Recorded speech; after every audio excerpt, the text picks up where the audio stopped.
legends come to fight. Bodies clashing, dreams ignite under the neon lights. Oh yeah, Pondwater Dave is the voice calling every move. Amy, fun and the trivia getting you in the groove. Oh yeah.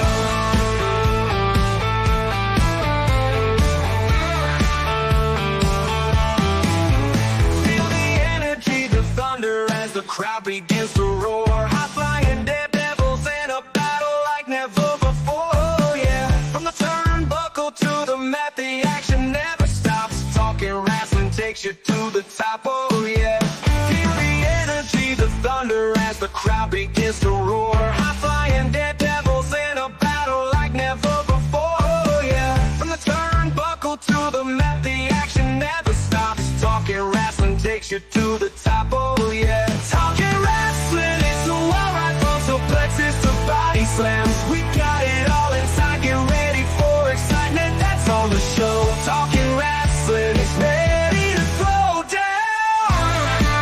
Oh yeah. Woo, woo,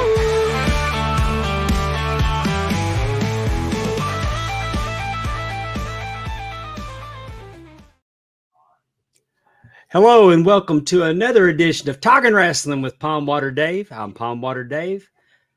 Joined with me as always is the First Lady of the Arn Anderson Fan Club, Miss Amy Vaughn. Hello, got my new Four Horsemen hat on today. Didn't it look nice? Look at you go, kid. I Look at know you it go. looks nice, doesn't it? You bought you a Four Horseman hat for Arn's birthday?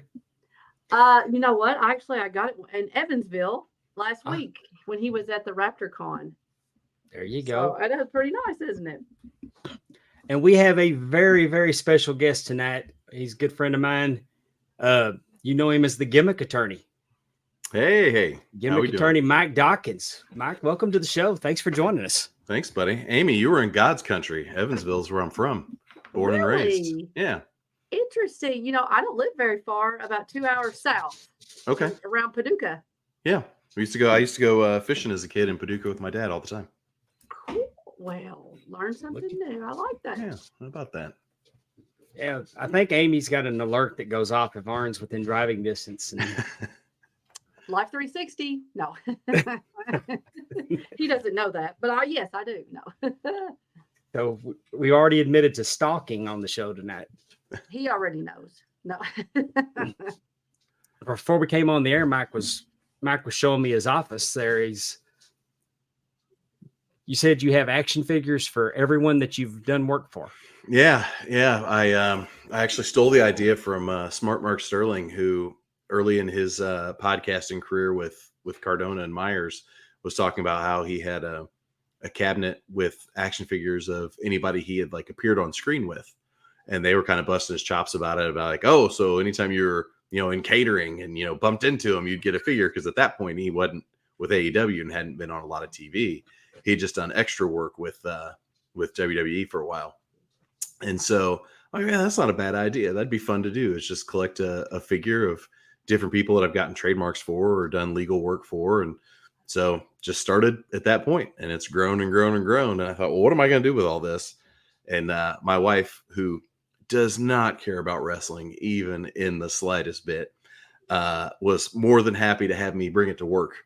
And so my office here at the firm is actually, it's like a stop on the tour. We've got this huge building. It's like 100 and something thousand square feet. It used to be an old plumbing supply company here in Toledo. And we bought it back in the 70s and just finished it off and made it a law firm instead of renting space in one of the high rises or something like that. And so, people come in, they'll want to see it because it's pretty cool. It's a historical building. It's been around for a long time. And people I will never see again, people I will never do legal work for, get walked into my office like, oh, you got to check out this guy's office. It's like a museum. So it's a stop on the tour. Yeah, my wife doesn't really care for my wrestling stuff, but you let somebody come to the house and she brings them back and shows them. So. Yeah, of course. But you would think that, because you're at least yours provides an income. Yeah, she'd have a better attitude about it, Mike. She does compared to what it used to be. It used to be a bad attitude about, oh, you're watching this garbage again. Oh, I don't understand why you watch this. I don't get that anymore. Now it pays the bills, right? Pays the mortgage and pays for dance lessons and football and soccer and all these other things for the kids. So she's much more patient with it than she used to be. And to her credit, I would drag her out to things all the time before I was doing legal work for wrestlers. And there's a AA hockey team here called the Toledo Walleye.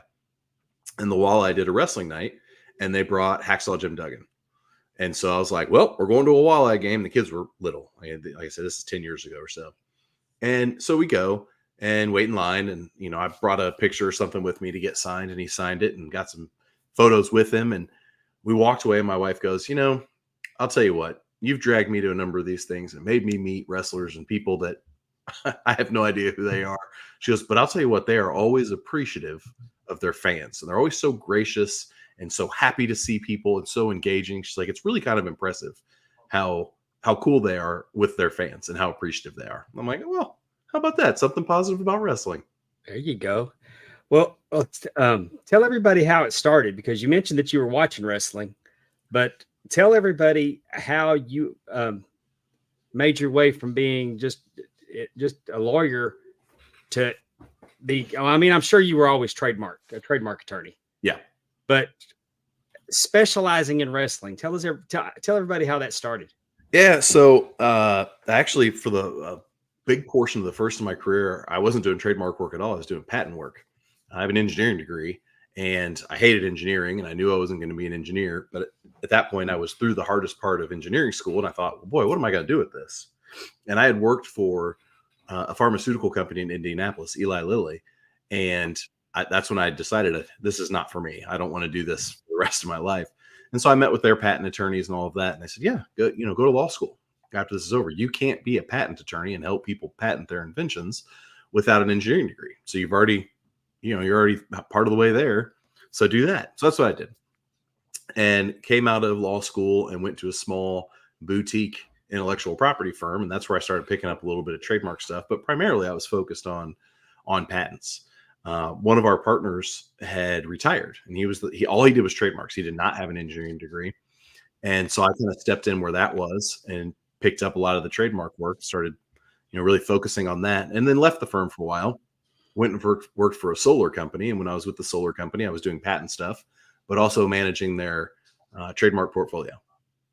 So I came back out of the corporate world and back into a law firm and really hit the ground running on trademark stuff. And that was really the focus of what I was doing. And back in, it was probably late 2018, I was laying on the couch, fast forwarding through Raw one night. The kids were in bed. The wife was getting cleaned up and ready for bed. And I was cleaned up and ready for bed. And I saw a commercial for a local wrestling promotion. And it reminded me of a commercial I had seen or listened to earlier that day on a podcast about StarCast. And I didn't know you. I didn't know Conrad. I didn't know anybody from Adam. And I'm laying there on the couch. I very vividly remember all this. I'm laying on the couch, and I was like, I should reach out to that Conrad Thompson guy. I've never met him. He doesn't know me. He'll probably not even respond to this, but he needs to protect his brand. He needs to know the things that maybe he doesn't know. And so I get on Twitter, and at the time I probably had like 10 followers because I wasn't really active on doing anything. And so I'm like, hey, my name is Mike Dockins. I'm an attorney. I do trademark work. You and I are roughly the same age. I'm a year older than Conrad, but roughly the same age. We grew up on the same stuff. We love the same stuff. I've been listening to your podcast since day one. And I didn't make it to the first StarCast, but I know you got one coming up. You should really consider protecting your brand. This thing is really taking off, and your podcasts are really taking off. You all seem to be making good money. You should protect your trademark. I'd be happy to help you in any way. Like, you don't even have to hire me. I'd just be a friendly voice. I'm happy to donate some time. Just a friendly voice that's not on the meter that you're paying to tell you what you want to hear. Run stuff by me, bounce it off me. I'm happy to help. And that was that. I was like, we'll see what happens. I kid you not, 30 seconds, 45 seconds later, I get a DM back from him. And he was like, hey man, your timing's really weird on this, because I just reached out to somebody here in Huntsville this week about trademarks. I'd be curious to hear what your thoughts are. And I said, I'm obviously freaking out. I'm like, what the heck? Like, I didn't expect to hear from him at all, let alone within a minute. And so I said, what's your email? I'll send you a proposal tomorrow. And he sends me his email. I said, well, look for an email from me tomorrow morning. So I got up early the next morning, came into work, put together a real quick proposal, about what to do for StarCast and what to do for 83 weeks and something to wrestle and what happened when and whatever other podcasts there were at the time. I think that's about it. There might have been one more at the time. And, what I thought it would cost and, what I think he should do and why he should do it, and sent it to him. And didn't hear anything. Didn't hear anything for a couple days. He finally emails me back. He's like, hey, got this. Thanks. I'll look at it. I'll be in touch. Didn't hear anything for a couple weeks. And so I just kept emailing him. I'm like, hey, man, I'm just going to be the squeaky wheel. If you ever want me to stop pestering you, just let me know. But I know how this goes. This is going to fall to the bottom of your inbox and you're going to completely forget about it unless I keep bubbling it back up to the top. And so that's what I did. And 2 or 3 months down the road, I get a phone call from him. And he's like, hey, I'm doing this thing in Vegas. I really want to make some headlines. Let's protect some trademarks. I'm not talking any state secrets here because it's all public record, but he's like, I've got the Undertaker booked and we're going to do a live on stage thing and we're going to call it Dead Man Talking. Let's trademark it and let's do StarCast and let's do this and let's do that. And let's do that. And he listed a few different things that I'll get taken care of and I'll get taken care of today. And while all that's happening, I had gone to the managing partner of my firm, and we're in 6 or 7 different states. We're in a number of different cities, but the managing partner of the firm was in the Toledo office at the time. And I went to him. His name was Tom. And I said, Tom, got this idea. I've reached out to this guy. He's connected to everybody. I don't know what's going to happen with it, but it's a very word of mouth business. And I think that, I'm going to do good work for people and it's going to take off. I hope, but I want to try to make this a thing because these wrestlers don't know what they don't know. Right? They don't know anything about intellectual property. They get fired or leave and they call themselves something completely different, or they have all this brand equity in this trademark, in this stage name, and then they have to leave it behind. I've been a wrestling fan since I was a kid. Who better to help them than me? I can talk to them about Flair and Steamboat. We can make fun of the Shockmaster together. Like all these things that, I know it. Why not me? And so here's what I want to do. I want to start like sponsoring and going to local shows. And I think that'll get me some access to people. And then I want to do that for regional shows. And I'm going to, go out to the bar or whatever afterwards and buy drinks. And because it's just going to take a couple to take off and they're going to tell their friends and they're going to tell their friends and they're going to tell their friends. And so the first couple trademarks I did for some indie guys that had done some stuff for NWA, I did for free. So I can't pay the government fees for you. You got to pay for that. But I'll do the rest for free. And they're like, why would you do that? Like, because you're going to tell your friend and your friend's going to tell his friend and he really took care of me and whatever. And hopefully it's going to take off. And my managing partner looked at me and he goes, well, Mike, we spent a lot more money on dumber ideas than this. He goes, so you have my blessing. Do whatever you need to. If you want to sponsor something, whatever, we have, procedures here at the firm, but if there's a form or whatever, send it to me because I'm just going to approve it because I trust you. And so that's what happened. And it kind of slow builds. And then fast forward to, I think it was March of 2019. The reason I remember this is I had gone to the doctor because I had broken my leg playing soccer on Thanksgiving of 2018. And I had to have a plate and pins and all this put in. And it was, it might have been late February, but anyway, it was the spring of 2019. I'd gone to the doctor because they were going to finally clear me to be able to walk. And I have to use crutches or a walking boot or any of these things. And I was driving home afterwards because I had my walking boot on. I only had one shoe. And the doctor's like, did you bring your other shoe? No. He goes, that's too bad because you're cleared and, you're going to need your other shoe. So I had to drive home. So I'm driving home. I'm like, man, I'm low on gas. And I stop at the gas station. I put it in park and get out to pump. And I'm looking at my phone. I see this email. It says, hey, this is my buddy Mike. He's helped me with all my trademark stuff. Mike, this is my buddy Drew. Drew needs some help. Can you help Drew with some trademark stuff? And I was like, oh, cool. And like as I'm putting my phone back in my pocket, I realized that the email was Luke Gallows. His real name is Drew Hankinson. And I was like, holy shit, this is a WWE person. My God. So I immediately, texted him back and whatever. And went home, got my shoe, went back to the office. But anyway, Drew and I set up a call and he and I were talking about all the different things the Good Brothers were doing at the time and what was available and what wasn't. He got really excited about the trademarks that were available. He goes, hey, I'm going to call my tag team partner. I'm going to call Carl Henderson's his stage name, but Chad's his name. I'm going to call Chad. Don't be surprised if Chad calls you back. I'm like, cool. And half an hour later, Chad calls me and we're talking through whatever. WWE had actually filed some things for Chad, but they let it go abandoned. He was like, oh my God, it's abandoned. Can you file it tonight? Yes, I can. And so I filed the stuff for him that night. And then those guys started telling their friends. And it just, what I hoped would be the path in my wildest dreams is actually what it ended up being. And I never could have guessed that it would take off the way that it did, but it did. And it's fun. I enjoy it. I enjoy my job. I enjoy working with people. And so that's the origin story of the Gimmick Attorney. Well, you mentioned patents.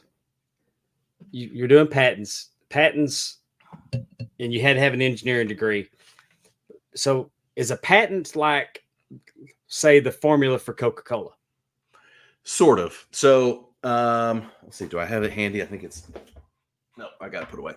A patent is for inventions, right? And a patent can be, there's a number of different types of patents. It can be a number of different things, but it's a thing. It's a widget, right? It's this Yeti microphone and all the pieces and parts that make it operate.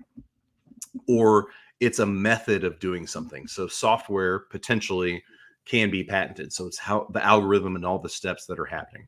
It could be a formula. It can be a formula. It often is, like pharmaceuticals and drugs and things like that. There's something called the design patent. A design patent covers, not shockingly, a design, right? It covers not how something works, but how it looks. And so what do I mean by that?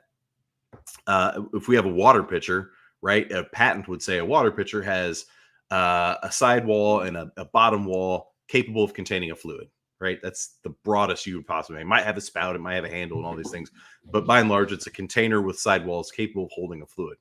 That's a patent. That's a utility patent because you're talking about what it is and how it works. A design patent would say it doesn't matter that it holds water and all that. It's shaped like a gremlin. And so what you're covering is a gremlin shaped water pitcher, not the fact that it holds water and all of that. So that's a patent. A trademark, on the other hand, is a source identifier. So it's a word, it's a logo, it can be a color, it can be a smell, it can be a sound, it can be a lot of different things, but it's a source identifier. So when you hear the chimes for NBC, you know that it's NBC, right? You know whether that's good or bad, you know what that means. When you see the golden arches off the interstate, when you're driving down the road, whether you're here in Toledo, whether you're down in God's country, Evansville, or whether you're in Utica, Mississippi. Yeah, it's McDowell's. Yeah. It's the golden arc, not the golden arches. Oh, that's right. But you know what the source is, right? Whether you think that's good or bad or indifferent, you know what to expect. You know where it came from. That's a brand. That's a trademark. Stage names are trademarks, right? So for wrestlers, because they're providing a wrestling service. So to the point about people leaving WWE and having to change their names, when you hear Doink, do you think of WWE or do you think of Matt Bourne, Ray Apollo, I suppose?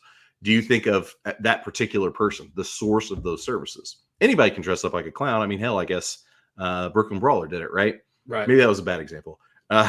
If you hear Magnum TA, right? That's a stage name. That's not Terry Allen's real name. Magnum TA. You know what to expect. You knew the source of that. You knew who the character was. You knew who the guy that was performing was. You knew what he could do, his moveset, and all those things. You don't take Scott Steiner, rebrand him Magnum TA, and put him in there and expect the same thing, right? That's why it's a trademark. It's a source. Terry Allen is the source of Magnum TA's wrestling services. When the WWE did fake Razor and fake Diesel, they did that in response to lawsuits with WCW. Right? Because WWE says that we own all the trademarks. If it was here, it was created while you were here, you use it while you're here, we own it. And then Scott Hall makes the jump, right? Kicks off the NWO and all that. Well, he had certain mannerisms, the toothpick and the Jerry curl and all these things. That's our IP, that's our character. And so they created this fake Razor, fake Diesel to say, look, it's plug and play. It doesn't have to be Scott Hall. It doesn't have to be Kevin Nash. It could be anybody. It could be Glenn Jacobs, right? So that's a trademark. And then you got copyright. It's the other big intellectual property. And copyright covers the expression of an idea. So not an idea itself. right? And so what I mean by that, when we talk about an idea is, oh, boy falls in love with girl, girl's family doesn't like boy's family doesn't like girl's family, they're in conflict. Is that Romeo and Juliet, or is that West Side Story? Right? What's copyright is that it happened in New York, that it's gangs, it's not blood families, or it happened in Italy and there's sword fights and there's a suicide and it's a fake suicide and then a real suicide. That's the copyright, not the idea, because the ideas are just ideas. Nobody can own an idea. It's how you put the meat on those bones of the idea that gives you the copyright. I have so many questions right now. So, okay, going back to what you're talking about with trademark, with the fake Beazle and fake Razor Ramon. So Scott Hall was Razor Ramon, and he portrayed that with the toothpick and the, like you were saying. Mm-hmm. So with the trademark, do you have to trademark mannerisms also, or do you how could he not go to WCW and do those things if he didn't use the name? Yeah, so no, not necessarily. There's only really been one threatened lawsuit. I don't even know that it got to the point of a filing for a hand gesture, right? DDP and Jay-Z. Word is that there was some settlement and Jay-Z paid him off. Word is hand gestures can be trademarked. I'm not aware of any. I've kind of splashed around to find some. But as far as mannerisms and characters and all of that, that's more copyright, right? That's the meat on the bones. It's a guy who's a fake drug dealer type, Cuban, wears the floral patterns and things that somebody from Miami might wear, and the gold chains and the open shirt and all that. That's more character stuff. When Scott Hall came over, his hair was his hair. The toothpick thing was actually something he had done in the AWA. That actually wasn't WWE's, but nobody in WCW had ever done the research. Well, he did, the Diamond Stud. I was going to ask you if that's right. It was Diamond Stud. You could have won that. Yeah, they could have won that part of it, but that's more copyright, right? Okay. Because you're putting the meat on the bones of this character and exactly what it was. But when he showed up, he was wearing a t-shirt and jeans. Right. Or I guess he had a vest, but he wasn't floral. He wasn't necessarily, Cuban or Puerto Rican or anything like that. So that's why he could do some of those mannerisms, but not necessarily all of them. Because at that point, he wasn't Razor Ramon anymore. He was Scott Hall. Right. So the other question I have, and I'm not asking for specific details, but I think it's interesting. I think sometimes people think, as the gimmick attorney, we see the pictures of you, they all have their little piece of paper, that it's just that easy. But you were talking about how you gave Conrad a proposal. And so I was just curious to what all would go, again, not asking specifics, but what all goes into a proposal, and what are you looking at as intellectual property or things that would fall under this trademark for, if you were wanting to do business for someone or whatever. Yeah. So you don't get to own words just outright, right? You don't get to own Leo Rush outright for all things. When you are protecting a trademark, when you're protecting it as a source identifier, you have to provide information about, source for what goods or what services. And the way the trademark office works is there's about 45 classes of goods and services. Could you protect all 45 classes? Sure. If you're using your trademark in all 45 classes for all the different sorts of goods and all the different sorts of services, you could protect it. But when you do that, you're going to pay a government filing fee for each of those 45 classes. So now your cost is just going way up, right? So you got to really hone in on, what goods are you protecting? What services are you protecting? And then you have to go out and do a search. You need to find, hey, am I walking into a buzzsaw if I pick this? If I pick this name and pick this trademark, is there somebody else out there that was using it first? Because rights in a trademark come from use, not from registration. There's a whole lot of reasons why you should get a registration, and it's important to get a registration, not the least of which is it makes it easier on social media to knock out fake accounts and people that are kind of catfishing and that sort of thing using your trademark.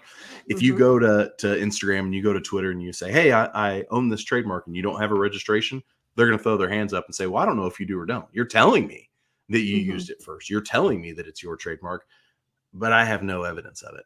You show them a federal registration, they say, yeah, that's yours, and they'll rip those other catfish accounts down. But the proposal for Conrad was, hey, here's all the different podcasts you have, here's the shows that you have, and here's the things you're doing. You have entertainment services in the nature of podcasts. If you're doing live traveling shows, that's a different kind of thing. Merchandise, you're selling koozies and keychains and stickers and all of that. That's a class. You're selling clothing and t-shirts and hats and bandanas and all that. That's a different class. And so I kind of went through all the different options. Here's the different trademarks. Here's the different catchphrases you're using for each of those trademarks. And here's the different goods or services. Here's what it would cost if you did all of it. But I don't tell people to do everything. I say, if you want to, let's do it. But I recommend, hey, be judicious, because it could get real expensive real fast just on government filing fees. So maybe consider these. These, I think, are the most important ones. If you want to cover the other stuff too, cool. But this is what I would do. And so that's why that was what the proposal. And that's what we talked about. Cool. Well, you mentioned using things, different things in different spaces. Like, this is going to sound silly, but like take Rusev.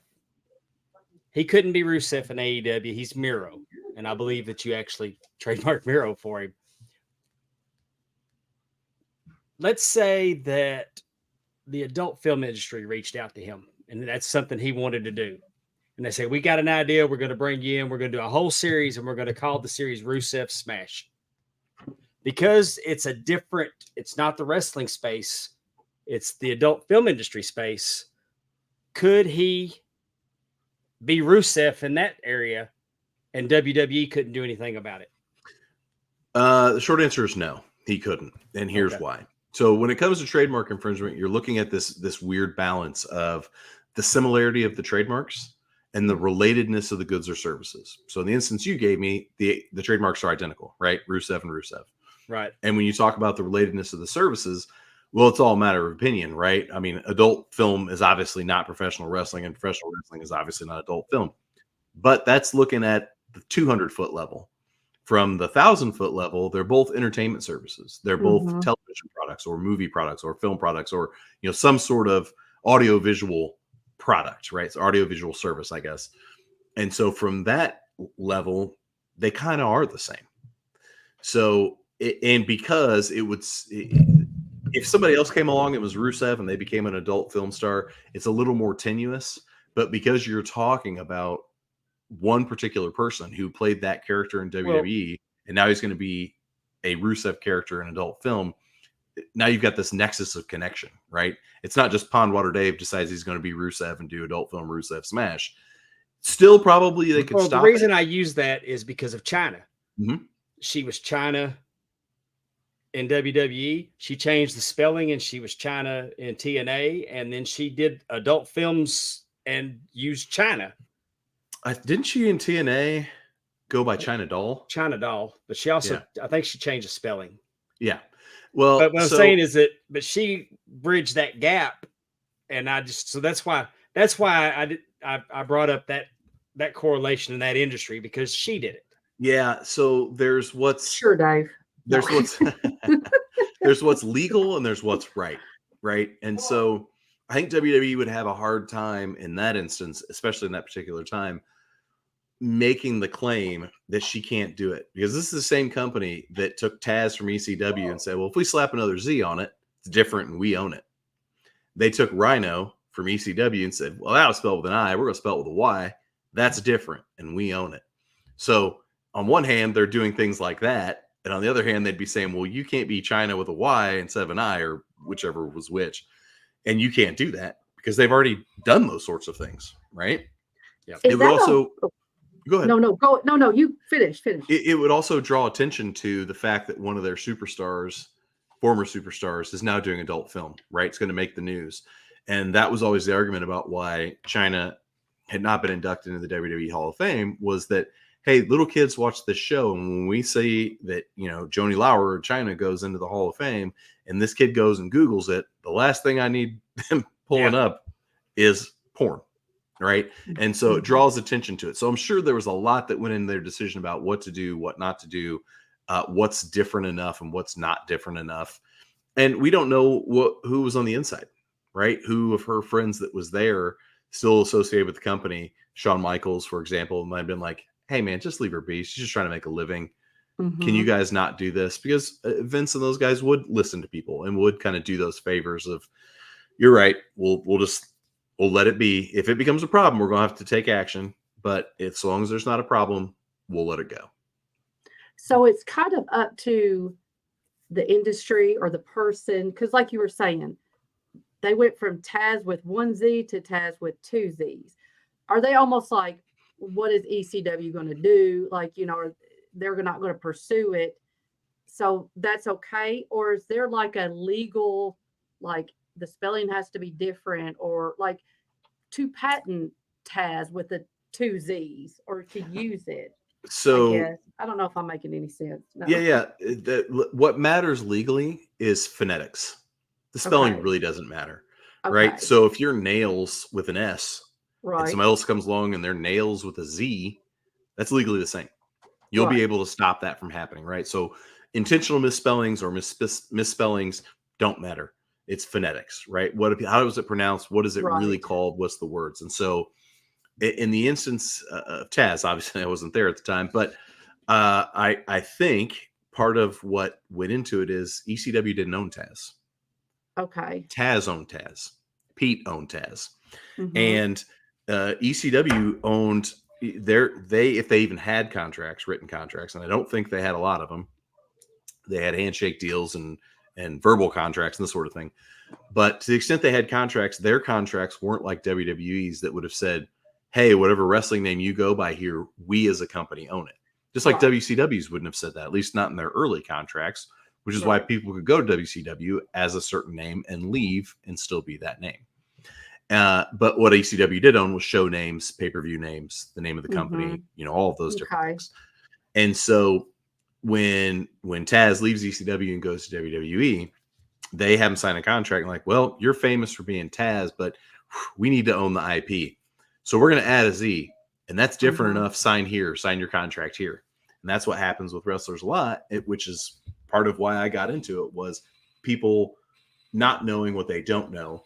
Right. And getting kind of taken advantage of. They're just excited for the opportunity. They're happy to sign whatever contract. Sure. And so they sign it and they get Sure. hosed. And so it was really more of a Taz issue and less of an ECW issue. Got you. Is there like a certain time frame on patents or trademarks? So like Leo Rush, we saw him. Is he Leo Rush for life? Because you talked about how Carl Anderson had some things that were trademarked, but they had been abandoned. So, and I've seen that before where things, I guess, time runs out or they don't renew it. And so different, like you said, pay-per-views names are up for grabs and different things like that. Yep. How exactly does that work? So a trademark is perpetual, so long as you're Okay. using it, right? You have Mhm. trademark rights in it. But if you don't have a registration, what you have is called common law rights. Common Okay. law rights is you have rights wherever you're using the trademark, which means you're falling under state law. So if you're doing, Maryland Championship Wrestling, shout out to Dan McDivitt. If you're doing MCW stuff up there in the Northeast, wherever they might go, so Pennsylvania and Maryland and Connecticut and wherever they have shows, that's where you'd have your rights. And if they're not doing anything anywhere else, you have no rights anywhere else. So somebody could go be that same character name and they're up in Washington and Oregon and Utah and all of that because you're in different parts of the country and you're not anywhere in the middle meeting up. And the likelihood of confusion is very unlikely because people aren't that guy in the Northwest isn't using your trademark in the East and you're not using his trademark in the Northwest. So that's why you can coexist. That's one of the big reasons why you get a federal registration. Then you have federal rights. You can stop people nationally speaking. So once you have a registration, so again, use can last forever. So long as you're still doing whatever, offering the services or have products out there, you still have valid trademark rights. When you get a registration, it's good as soon as you get that registration issued, the certificate, just like we showed in the pictures. That's good for 5 years. 5 years later, you have to renew it. You got to pay, not shockingly, you have to pay some government filing fees. You pay the government filing fees, it's good for another 5 years. So now we're at 10 years. past your registration. Once you get to that 10 years, you renew it for 10 years. So it's 1, 5, 10, 20, 30, 40 for as long as you want it. Coca-Cola has trademarks that go back to the 1800s. Certain colleges have trademarks that go back to the 1800s. So the registration does have to be renewed from time to time. But you could still, even without a registration, you could still have trademark rights in perpetuity. All right. Efren's in our chat, and Efren has had an interesting run-in with WWE over this. Feel free to tell the story of how WWE said nope to my idea of WrestleGamia. Yeah, I mean, that was they're very protective of WrestleMania, just like the NFL is very protective of the big game or Super Bowl. The Red Cross is hypersensitive about Red Cross and Red Crosses. The Olympic Committee, I mean, you don't, can you think of anybody who's ever used the word Olympics on a grand scale other than the Special Olympics? The answer is no. Budweiser's never had beer Olympics. There's never been, we colloquially will say that we're having beer Olympics, but they are hyper protective of the word Olympics and the Olympic rings. WWE is very similar with WrestleMania. And it's one of those, could we have fought them? WrestleMania versus WrestleGamia? Yeah, we could have fought them. Do I think we would have had a good chance? It wasn't a zero chance, right? But you're talking about a multi-billion-dollar multinational behemoth that would drag this thing out until the end of time. And so, we, if I'm remembering right, Efren, I could pull it up and look. I think we got it approved and it got to the publication step. So when you're registering a trademark, after it's gone through the process where the attorney in the trademark office has reviewed and examined something, they'll eventually approve it and say, hey, we're going to publish it. And we're going to give 30 days for anybody at all, anybody in the public, any company to say, hey, trademark office, you screwed up. You shouldn't have allowed this. Here's why you shouldn't have allowed it. Here's the rights that I have, or whatever the reason is. And if they oppose it during that 30 days, you kind of get into this administrative trial. So it's discovery and depositions and all of that if people want to take them. But you're basically arguing with the trademark office about, hey, you shouldn't have allowed it, or yes, you should allow it, and here's why. And so I think, if I'm remembering right, that's where we got where the trademark office actually didn't have a problem with it at all, but WWE did. And so at that point, it's one of those, I mean, if we want to fight it, we can fight it, but boy, it's going to get expensive, and it's going to get expensive fast. And so we decided not to throw good money at bad and just moved on. Yeah. They cited a bunch of different WrestleMania things that they have. Oh, interesting. So when you Dave, were talking, Oh, sorry. For those that don't know, Efren hosts, it's called the Game Event. He wanted to call it WrestleGamia. It's normally wrestling-based shows. He uses Jeopardy. He uses Price is Right, Wheel of Fortune. He's got access to, I don't know the exact number, but dozens of classic game show formats. And he'll do those for your private functions. He does those for ad-free shows regularly. Starcasts, Top Guy Weekend. They're always a hit. And if you wanted to reach out to Efren to do something for your company and host like Family Feud, he can do that for you. But he wanted to do WrestleGamia in the wrestling space. Now it's the Game Event, but that's what happened. And thank you for sharing that with us, Efren. It was a great example that we could pick Mike's brain about. whenever you were talking about they publish it, like I guess if there's a trademark coming up and they put it out there for kind of like anybody to see it. Yep. Okay, two things. Where is that published? And is that part of your job as the gimmick attorney? Like for people that you've done trademark work for, like that's a service that you do, like you peruse through that to make sure that there's nothing that's going to be coming up? Yeah, there's the official trademark gazette, which Okay. I mean, it sounds super official, but I don't know how official it is. It's not something that's printed. I think at one time it might have been printed. It's not anymore. Mhm. It's just made available online. But when you file a trademark application, it is publicly viewable within 24 hours. It used to take about 3 or 4 days. So I'd tell people, hey, if you know you're going to debut this new thing and you want to get out in front of it and you're going to debut it on Wednesday, let's file it Monday or Tuesday just so we don't get behind the 8 ball and nobody can beat us to the punch. And then they got a lot faster and it became 24 hours. So then that's the conversation I always have is, hey, we're going to be spoiling anything? Should we wait?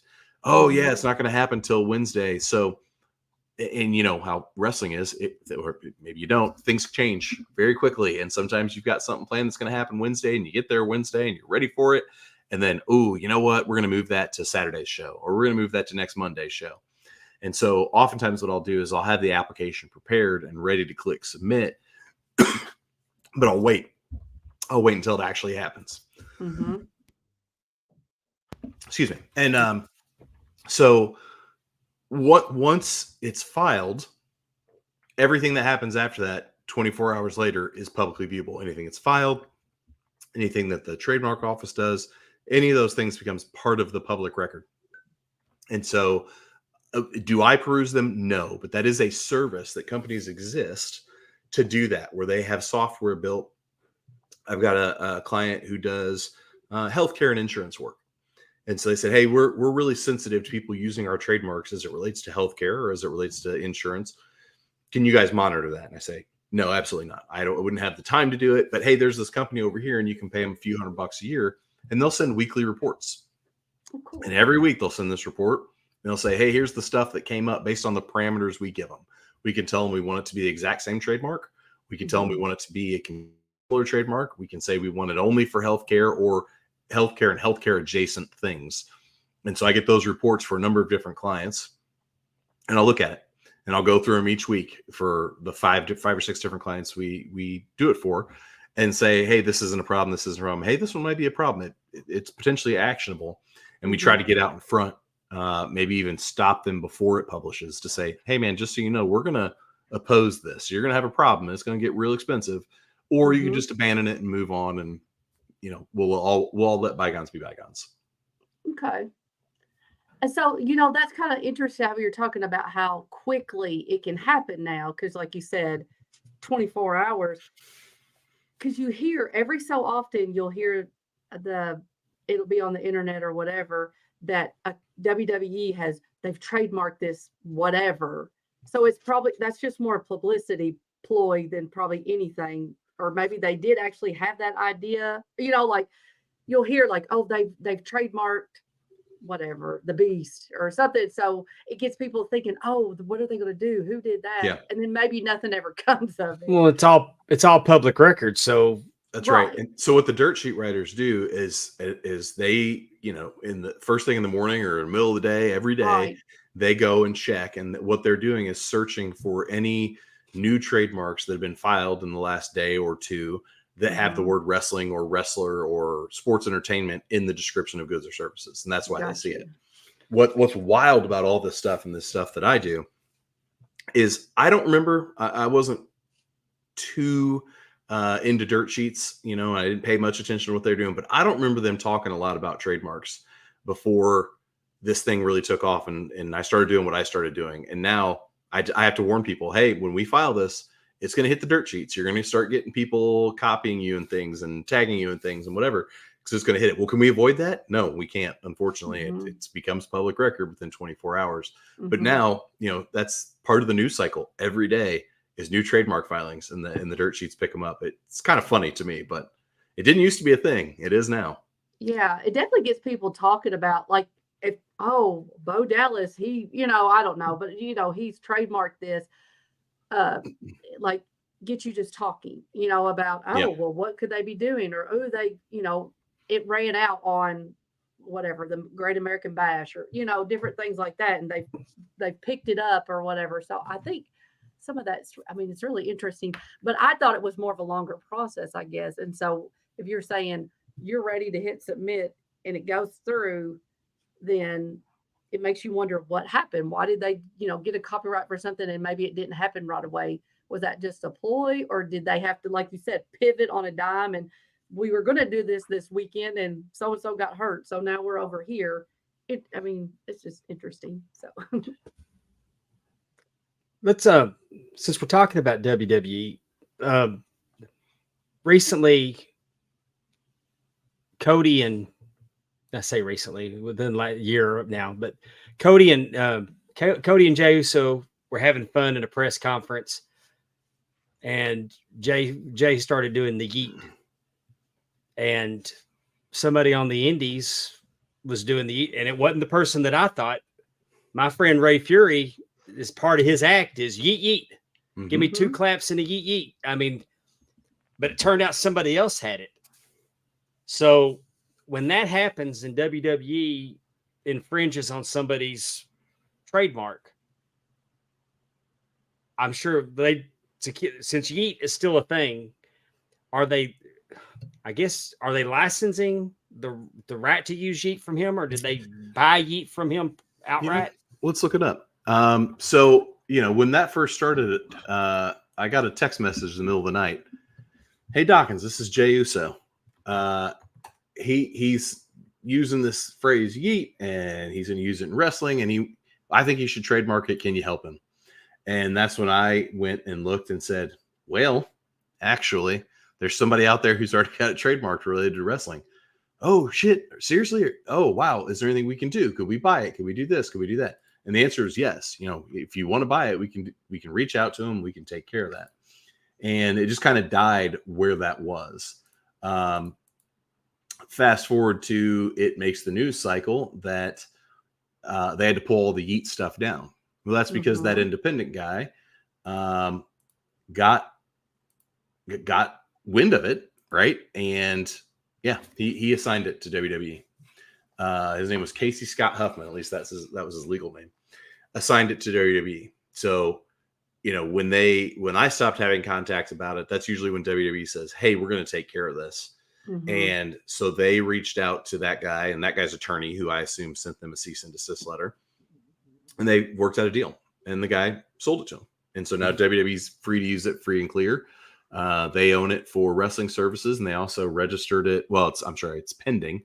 It's pending for clothing and clothing merchandise. Mhm.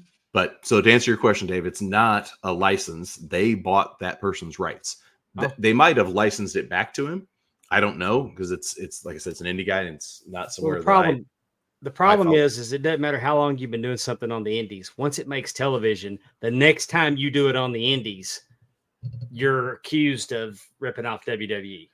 Yeah, it's in the trademark law. This is nerd stuff. It's called the overtaking junior user, right? Where WWE is actually the junior user. They have inferior rights to you because they didn't use it first. You used it first, but they have the much bigger platform, the much bigger outreach, and so they become the overtaking junior user.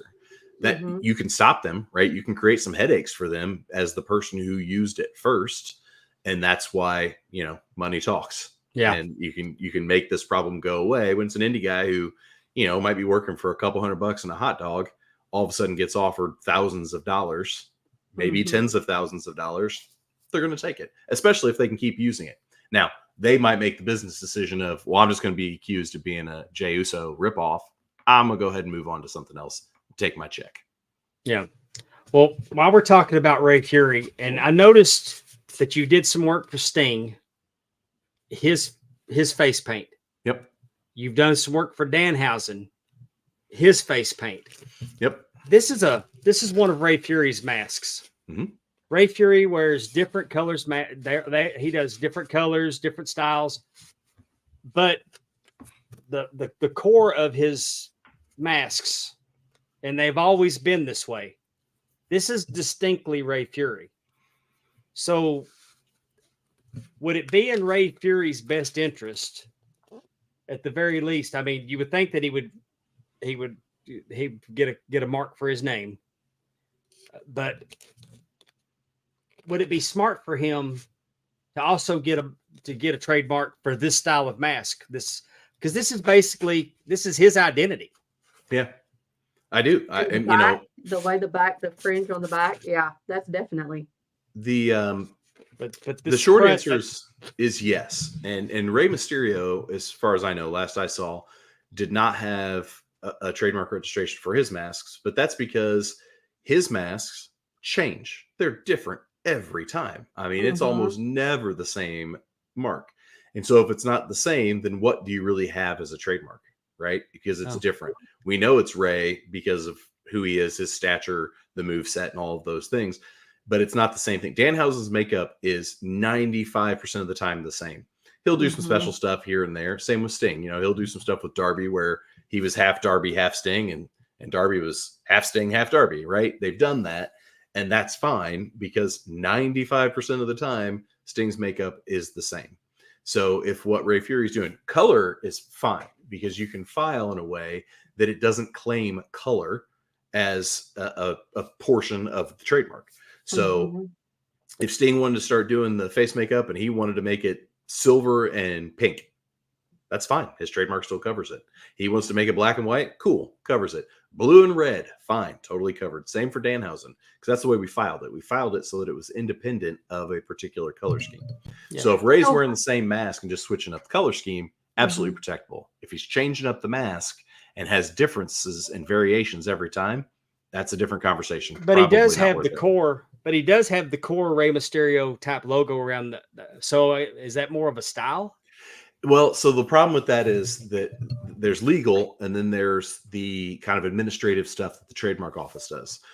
And the trademark office, they want to see that something is exactly what you filed. And so when you go and provide evidence of use and show this mask, and there's some variation to it, they're going to reject it. Or what they're going to say is, well, you're claiming, Mike, that the portion around the face of Rey Mysterio, that's the trademark. But what people actually see, the actual trademark, is the entire mask. And so you filed for the wrong thing. Is it worth trying? I would think it's worth trying to try to get just the mouth part. I don't know that they're going to go for it, though, because they're going to say, no, you can't pull out the mouth part from the rest of the mask, the top and the eyes and whatever else. You can't do that. It's inseparable. And because it's inseparable, you don't have anything here. Your specimen's not matching, and we're going to reject it.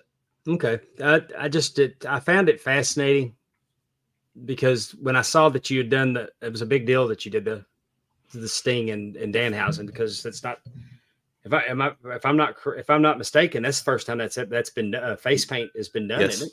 Yes. In the wrestling space. It's one of the coolest things that I've been a part of. Honestly, I tell people that all the time. Oh, what's the stuff you're most proud of in your career? And that's one of the things. Is that, before Danhausen was with AEW, he was just an indie darling and out doing indie stuff. Got introduced to me through our mutual friend, Dave Hancock. And Dave said, hey, Danhausen, I don't know if you know him or know anything about him, but he's got some really fun sayings and he's getting really popular. He needs some trademark help. So I talked to Donovan and, we talked through the different trademarks. Actually, I just got one of them in the mail today. Very nice, very evil. There you go. But he said, so Donovan and I were talking about what he could do. And so obviously we did Danhausen, we did Very Nice, Very Evil. We did, I don't know, let me look it up. There's a few different ones that we've done for him. And he goes, what I'm really worried about is my makeup. I'm worried about somebody knocking off my makeup and coming out as me and whatever. And so we did Danhausen, we did his logo. Oh, that was his face makeup. We did Very Nice, Very Evil, and Love That Danhausen. Those are the ones we did. He said, I'm worried about people knocking that off. Is my face makeup a trademark? I said, it is. If somebody came out in a cloak and all of this and all they could see was a face and that's what they saw was that makeup, they would think it was you. And it could be anybody, right? It could be anybody that has your makeup on. So of course there's no way Kiss hadn't done that. And so we talked about it and I said, I'm not aware of anybody having ever done it in wrestling. He's like, well, what about the Road Warriors? And I looked it up. I'm like, nope, not the Ultimate Warrior. Now we started going through different face makeup people and we couldn't find anything. Now WWE had at one time, I don't know if they still do, the face paint that the Warrior had, but not as the face paint. It was like for goods, for like on T-shirts and things, right? It was just things like that. They had those masks when they put him in the Hall of Fame. Everybody in the crowd was wearing them. But it wasn't for wrestling services, right? And so I said, well, why not? I mean, it's worth a shot. There's no reason it can't be. Conceptually, it's absolutely a trademark. And so he said, well, let's go for it. Let's give it a try. What's the worst case scenario? I'll just, waste a little bit of money. And so we got it filed and we got a rejection, and they said, hey, it's not a trademark. And I said, man, there has to have been makeup that people have trademarked. I bet Kiss has trademarked their makeup. And every single one of them has a registration for their face makeup. And the Starman and Gene Simmons and all of them, all four of them have a face paint trademark from, I want to say it's the 70s. It might have been the 80s that they did it. And I thought, well, who else would have makeup potentially trademarked? I wonder if McDonald's ever did anything. Sure enough, there's Ronald McDonald face paint sort of makeup trademarked. And so I went back to the trademark office and I said, hey, I mean, you're wrong. The tenet of a trademark is that it's a source identifier. And when people see a person with this sort of makeup on, they identify it with this particular performer for these wrestling services. And this is not without precedent. Take a look here at what Kiss has done and cited all of those. Take a look here at what McDonald's has done, cited all of those. And so then they said, you know what, you're right. It is a trademark, but the specimen that you gave us, the evidence of use, is not exactly like your drawing. So we're going to reject it for that. And I said, take a look at the Gene Simmons registration and take a look at what specimens they used. And I did that for each one, reproduce copies of the things that they had filed, and particularly the McDonald's one, where what they filed looked like a cartoon. And the specimen that they filed was an actual person, a person in makeup and a wig and whatever. And so you guys have accepted it. It's proven that you don't have to be spot on exact in this sort of circumstance, because it'd be impossible to reproduce it, but it still serves as a trademark. And they said, yeah, you know what, you're right. And they issued the Danhausen trademark for the makeup. And I'll turn my camera around. You can see where I got an idea and framed him. But that's when I had known Sting. I had not done work for him, but had knew him and said, hey, just so you know, this is a thing. It had never been done in wrestling before. It has been done now. You might want to consider it, talk to your people about it. And, next thing you know, he says, hey, yeah, let's do it. So I was talking with Cardona and Myers, and they said, this is really cool. You should get a signed mask and frame it. So that's the trademark for Sting, and that's his signed mask. And then that's the OG. That's Danhausen. They said you should do that and frame it and shadow box it and put it in your office. And so there we have it. So yeah, it was the first time. Those are so cool. I had to quit listening to Mark Cardona so much because he was costing me a lot of money. The most expensive free podcast is what they call it. Exactly. Yeah. Did you have to prove that Danhausen did his makeup the same every time he made an appearance? Or so what, how does that work, I guess? No, I mean, it doesn't have to be exactly the same, but it needs to be real close, right? It can't be wild variations, but of course there's going to be a little more red or a little more black, or it's going to be longer up here instead of being, that's going to happen. And minor variations that don't substantially change the commercial impression of the trademark are okay. And so in trademark world, if you add a space or subtract a space, so that's two words. Now we're going to mash them together, make it one. That has been found to not create a substantially different commercial impression. We're going to hyphenate it. Now we're going to take the hyphen out. Doesn't change the commercial impression. Those are always safe. But so something like that, it would be fine. Okay. Ooh, that's Efren said Alice Cooper. Efren also says, so are you dealing with one person at the trademark office, like someone who decides your benefits at Social Security, or is it a board of people? Is it a matter of the luck that you get the right person?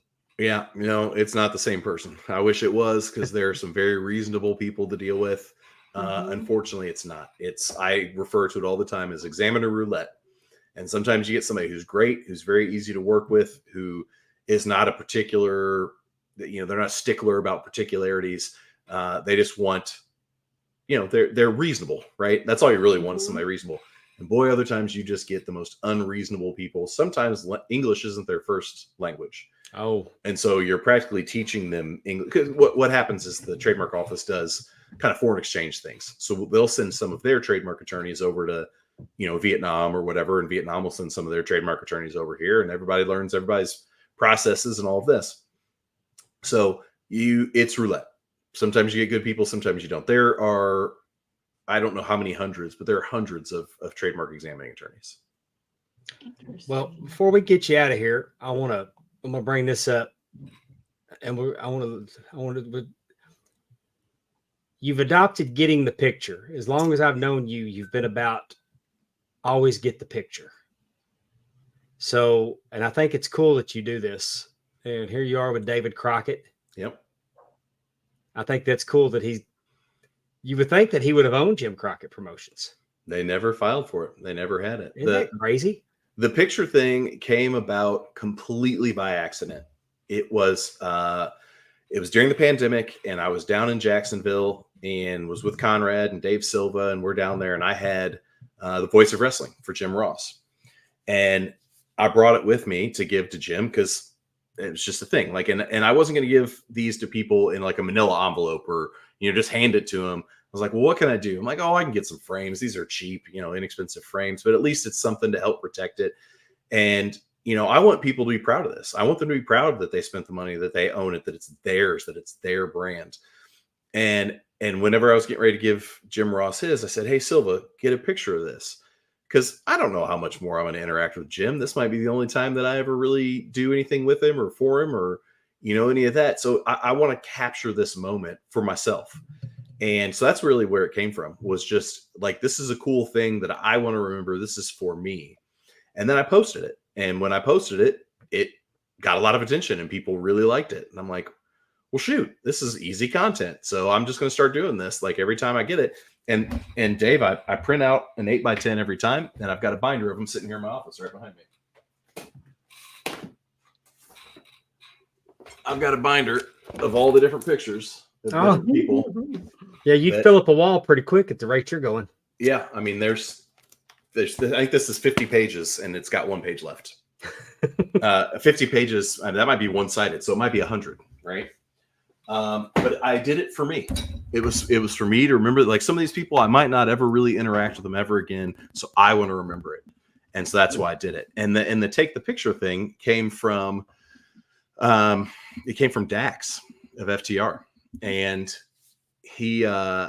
they were really good friends. Both Dan and Dave were good friends with Brody Lee, with John Huber.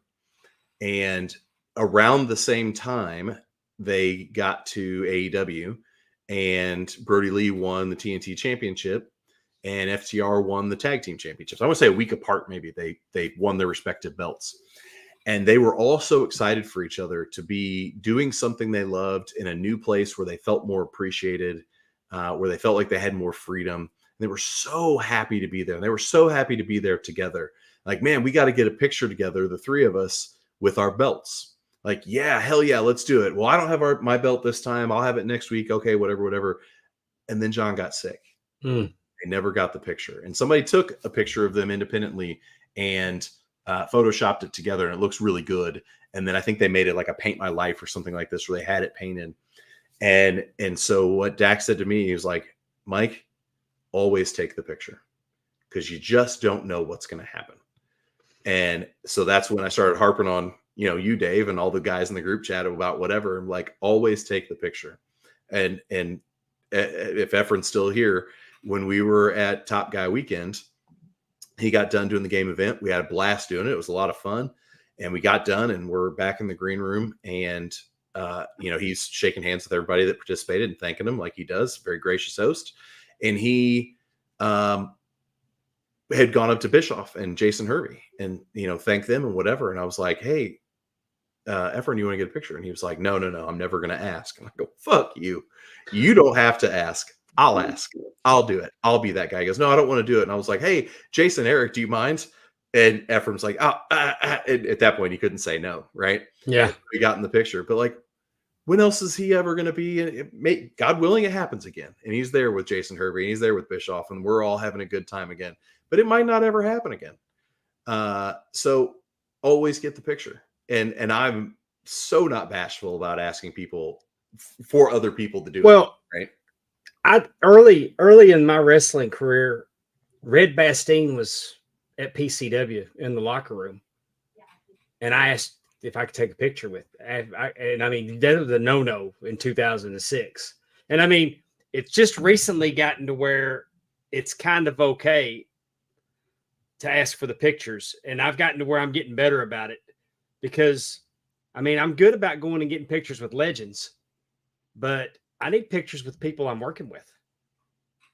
Yeah. and not just the national guys that come through, the guys that like Ray Fury. I get a picture with Fury every chance I get because I mean he's a friend, and but you don't want to be a mark in the locker room, and I'm sure that Ephraim's thinking that if he asked for the picture, that he would lose access.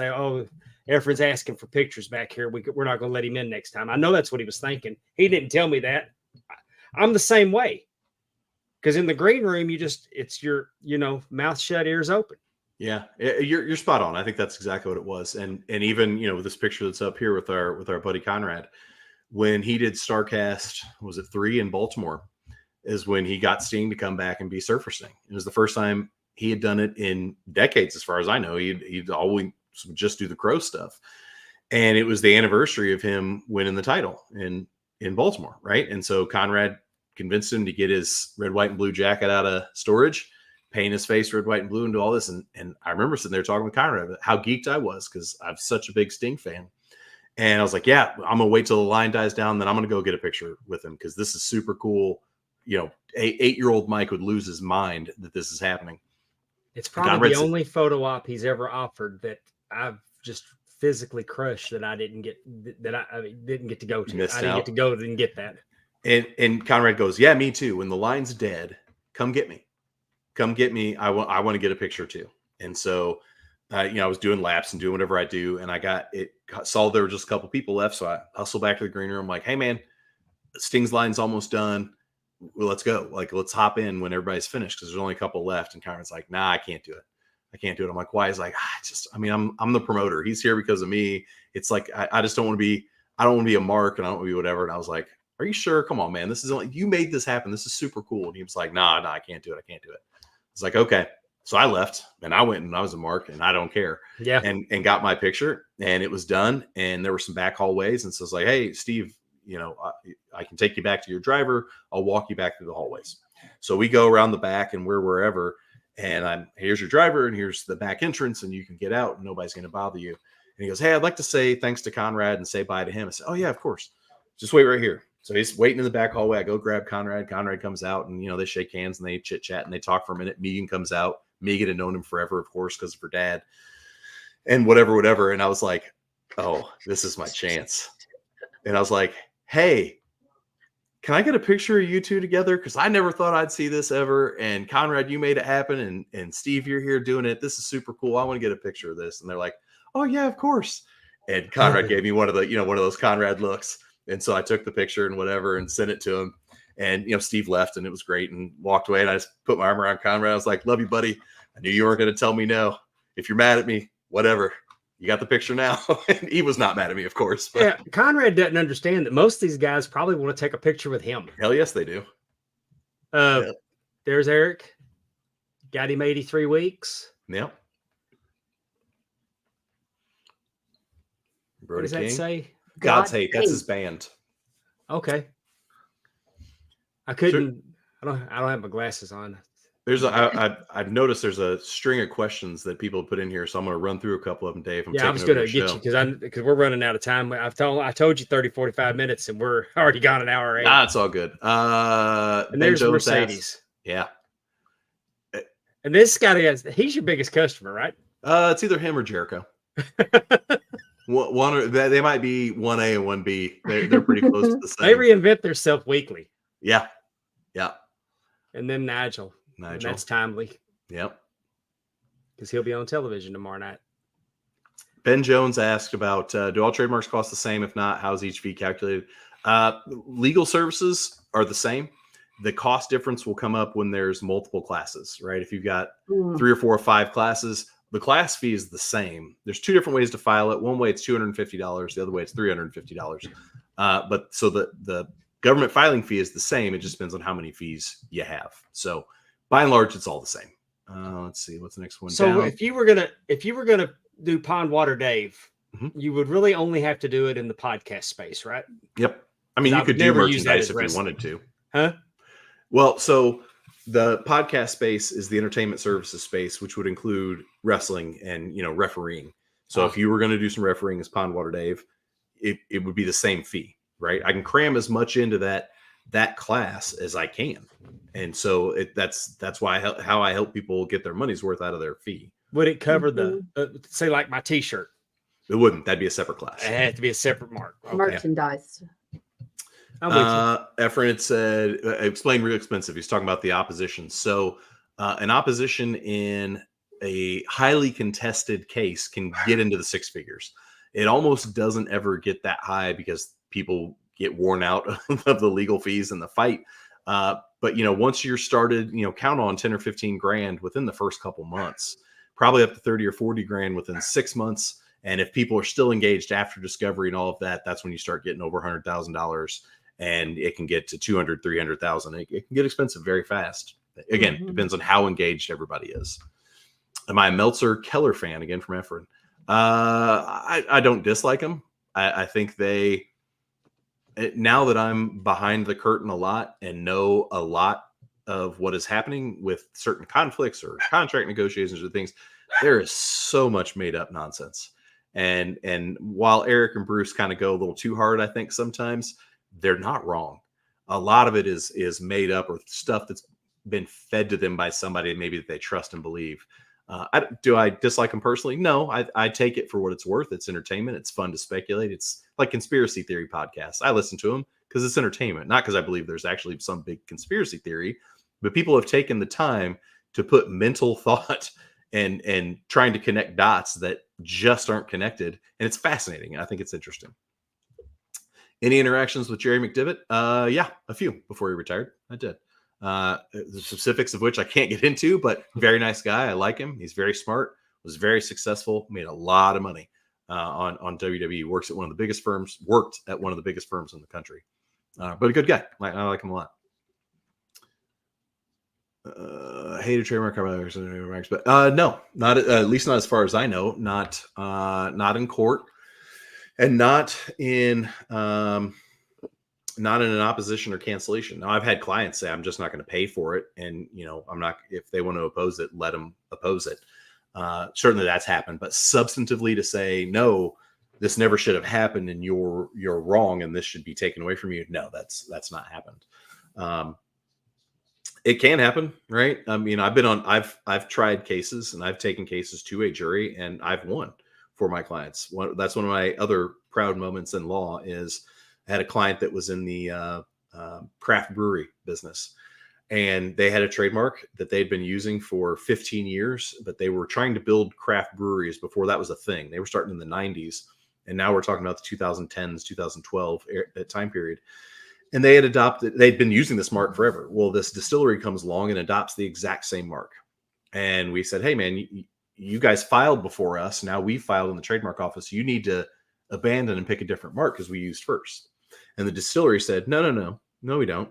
We don't make beer. We make spirits. That's different enough. And the law disagrees. The law says wine, beer, spirits, taverns, pubs, they're all the same. Mm-hmm. And so you're wrong. You need to adopt a different mark. And they said, well, we disagree. So we went on to oppose them. And we got through discovery and all of that. And they answered in one of their discovery questions, not only are we not going to stop, we're going to expand. We want to be worldwide. And that's when we realized, man, this is going to be a problem. We're going to have to sue. So we sued him. We sued him in federal court, had a 2.5-day trial, got all the way to the jury. It was the very end of this day. It's 5 or 6 o'clock, and the judge sends the jury back and you start deliberating. Here's all the evidence, here's all the exhibits. And he said to us as attorney, he goes, don't go far. I know it's late in the day, but I wouldn't be surprised if we get a verdict back tonight. And we're like, there's no way we're going to get a verdict back tonight, but okay. So we went down the road about 10 minutes, 15 minutes to a bar to get some food. We weren't drinking because we knew we might have to come back to court. And so we order a bunch of snacks and food and whatever, because we hadn't had anything since lunch. We didn't even get our food, and we got a call from the judge. We have a verdict, come back. Holy shit. So we pay the bill, rush out, get back to the courtroom. Jury comes in, they read the verdict, and we won on everything. It took them less than an hour. It was an hour from when we left to when we got back and got the verdict. So it took them less than an hour to get to a verdict. They found for our client that we were right, that the other side was wrong. They were going to have to abandon their marks and all these things. And they awarded us. They didn't award us any damages. They said we were going to get damages, but there's going to be a separate hearing on how much those damages were going to be. Obviously, we're elated. We go out and celebrate, drink, and have a good time that night. Go back to the brewery, having a jolly good time. While we're at the brewery, the owner of the distillery calls the owner of the brewery and says, "Hey, can we have a call tomorrow? I want to talk about this. Let's see if we can get this resolved." And he goes, "Yeah, I did. There's enough room for everybody. I never wanted to do this, but I didn't have a choice, and I had to protect my brand." So he looks at me and says, "Mike, you're going to stay around tomorrow so you can be in the room for the call, right?" And I'm like, "Yeah, of course." So he has the call, puts on speaker, and I'm sitting there silently, and they're talking through things. And she goes, "Hey, and if you don't mind," they figured out the resolution. Everything got worked out. We're not going to have to have any more hearings, no more damages stuff. We got that ironed out. She goes, "I'm going to have my attorneys put together the settlement agreement. And once that's resolved, do you mind if I hire Mike? I got really bad advice, and he clearly wiped the floor with us. That's the attorney that I want." And he smiled. He looked at me. He goes, "I absolutely think you should." And so now they're a client. How about that? That's one of my other proud, fun moments in trademark laws, when you beat them so bad that they want to hire you. Well, Mac, I can't thank you enough for joining us tonight. This stuff is so fascinating. I love it when you do on ad-free shows, when you do Wrestling with the Law. Hey, you're doing some hosting duties now. Oh, that was purely by accident. I don't think that's in my future. It was Was it nerve-wracking? It was Tully Blanchard. It was. I've known Tully for a while. I've broken bread with Tully and drank with Tully. I had asked Conrad a question about Tully, and he was like, "Man, I am sick as a dog, and I can't find anybody to host him tonight. Why don't you ask him yourself and host this thing?" And I'm like, "What now? Like, no thanks." He goes, "Dude, I need you." I was like, "Look, if you need me, if you're saying you absolutely need me to do it, then I'll figure it out. But God, I don't want to do this." And he's like, "I need you." Okay. And so it was like on an hour and a half notice to try Didn't to have time to get nervous about it. Not really. What I was hoping was that Tully would remember more about it than he did. And so it was hard to pull some stuff out of him. I mean, God bless him, it was 30 plus years ago. So I get that. But I mean, it was fun. Did you ask him how he blew up Jeff Jarrett in 2005? I should have. And thanks for mentioning that, Dave. Tomorrow's Wednesday. I'm going to do a run-in with Conrad and Eric as they watch the Vince McMahon documentary on Netflix. Mm-hmm. I reached out to Conrad and I'm like, "Hey, a question that I am sure people are going to ask you and you guys might not know about is defamation, right? That people are talking about Vince and all these stories and whatever. Is there going to be criminal stuff aside? The trial, and I'm not a criminal attorney. I know barely enough to be dangerous about criminal law. But as far as defamation and First Amendment rights, I said, let's talk about it. Let's tell. Defamation is one of the most misunderstood areas of the law. People always, it's defamation, that's libel, that's slander, and all this. So let's talk about it. Like, if you want me just to prime you and Eric and educate you guys on it, I'll do that. And Conrad goes, "Oh, hell no, go run in." So I'll be popping on with Eric and Conrad tomorrow to talk a little bit about it. So cool. They're doing it as a watch along. I don't think it's a watch along. I think it's a reaction. I think they're going to do a reaction after every episode. Okay. But yeah, so I'll be on with them tomorrow to talk a little bit about defamation. So when people are like, "Oh, Vince McMahon's going to sue Netflix and this, that, and the other," and well, probably not. And I'll explain why. It's not as easy as people think. And when you're a celebrity, it's a different standard. Yeah. Well, thanks again for joining us. I can't. Yeah, buddy. Thanks for having me. Thanks for having me, Amy. Thanks for giving me more time than I asked. I knew I was. Like I said, I could talk to you for hours, and hopefully we'll get a chance to do it in person soon. Yeah, I'm sure there's plenty of stories that you'll find fascinating that I can't have recorded. Yeah. All right, man. Thank buddy. you so much. Good seeing you guys. Of course. Love you, buddy. Bye, Love you too, man. Bye, Amy. Bye-bye. How cool was that, everybody? Mike Dockins. That was really cool. Like you said, I really do think, I mean, I know I did. It was just like, I didn't know how much went into getting a trademark and what people have to do and what they can't do and that kind of stuff. I mean, that's really interesting. And I really wonder how the makeup, how that might open up some things, trademarking that. in the future and what else might get trademarked in the future. It's really cool, really cool. Andrew, was it the Flint case that made the defamation for? Yeah, I'm sorry that I didn't see that, Andrew. I would have got it up there for you before I got him out of here. I told him, so, hey, you want him to spend about 30, 45 minutes with us? And an hour and 19 later. Everybody knows that. They know, but we just get talking. It's not like we were, I mean, there's lots of questions. Oh, Our God, we group had probably didn't get questions to and them stuff. all. No, definitely, because I definitely could think of, like I said, sometimes I have the weird question, things that I want to know about, like who in the world wants to know about that but me. Yeah. But no, definitely, he's definitely has a interesting career, and yeah, I bet he could tell us a lot of good stories. And just like Darren and Andrew, talking about different cases that have been out there, I guess maybe we all just need to listen to 83 Weeks and see when he pops on there with, or not 83 Weeks, whenever they do this reaction show, to Definitely. hear what he has to say. I thought, now I could be confused. I think we're going to talk about it though. The little whatever thing that Vince McMahon put out, the post that he put Yeah, out. we'll get to that in just a second. But Dockins, he's doing great work as the gimmick attorney. You might say that he's a champion in that field.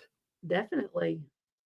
And if he was going to have a belt, maybe it would come from Big Time Belts. Big Time Belts, Facebook.com, high quality, low prices. The Queen of the Summit, SWA champion, got her belt from Big Time Belts. Our good friend Tim Robinson, who we want to send out condolences, he lost his brother. Yes. So sorry, Tim. I'm so sorry, Tim. Tim's family, there's not a bad person in his family. They're a close bunch, and it breaks my heart that he lost his brother. And we're praying for you, Tim. Definitely. And Tim made his belt dreams come true from Big Time Belts. The women's belt is getting close. He told me this week that the concept art, the artwork's getting started. That he's going to move forward with that project. That guy, he wanted. I mean, in 2008, he wanted belts. Mm-hmm. And now he don't have his promotion anymore, but he's got the belts of here, and he'll have he's probably got some of the nicest belts. I mean, Big Time Belts has done him a great job. High quality, low prices, Big Time Belts, Facebook.com. Join the group. Join the group Muhammad had a birthday not too long ago. What's that? Muhammad had a birthday not too long ago. He did. Day before yesterday, I believe. Happy birthday, Muhammad. Yes, happy birthday. I didn't realize it was that close. When you were talking about it. All right. You want to do the news? I'm sorry. Yes. We got some breaking news. I'm getting tired of not having a producer.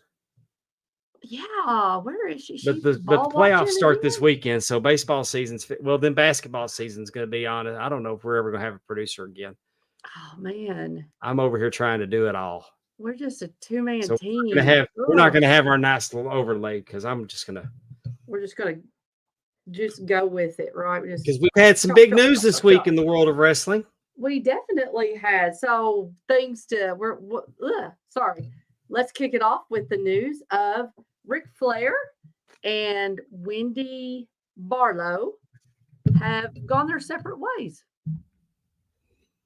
Here's a picture of Rick and Wendy. Wendy was, for those that don't know, he's known her for well over 40 years. She was Fifi the Maid in WCW. And she was, they broke up before they got back together, but they're still friends. They're parting on good terms. Flair, a WWE Hall of Famer, married Wendy in 2018 after they reconnected years after a meeting in WCW. He had previously announced their split in 2022, but they rekindled their relationship shortly thereafter. Exactly. In a recent post, Flair said, Wendy and I enjoyed 13 great years. As with every couple, we have experienced our ups and downs. He expressed his gratitude for Wendy's support during his health crisis in 2017, stating, "She never left my side, and for that I will always be grateful." It's clear that they both have a lot of respect for each other. However, challenges of their busy schedules just made it tough to make things work. Absolutely. He ended the message wishing her the best with her projects, and it sounds like they're parting on good terms. All right. So this is what I was jumping in a little bit too soon, but talking about the Netflix documentary on Mr. McMahon. I think for all the little wrestling nerds, I am included in that. Like I feel like my son who stayed up until like 2 o'clock in the morning because like a show was going to drop, like at Pacific time, like, whatever, The Boys or one of those shows like that.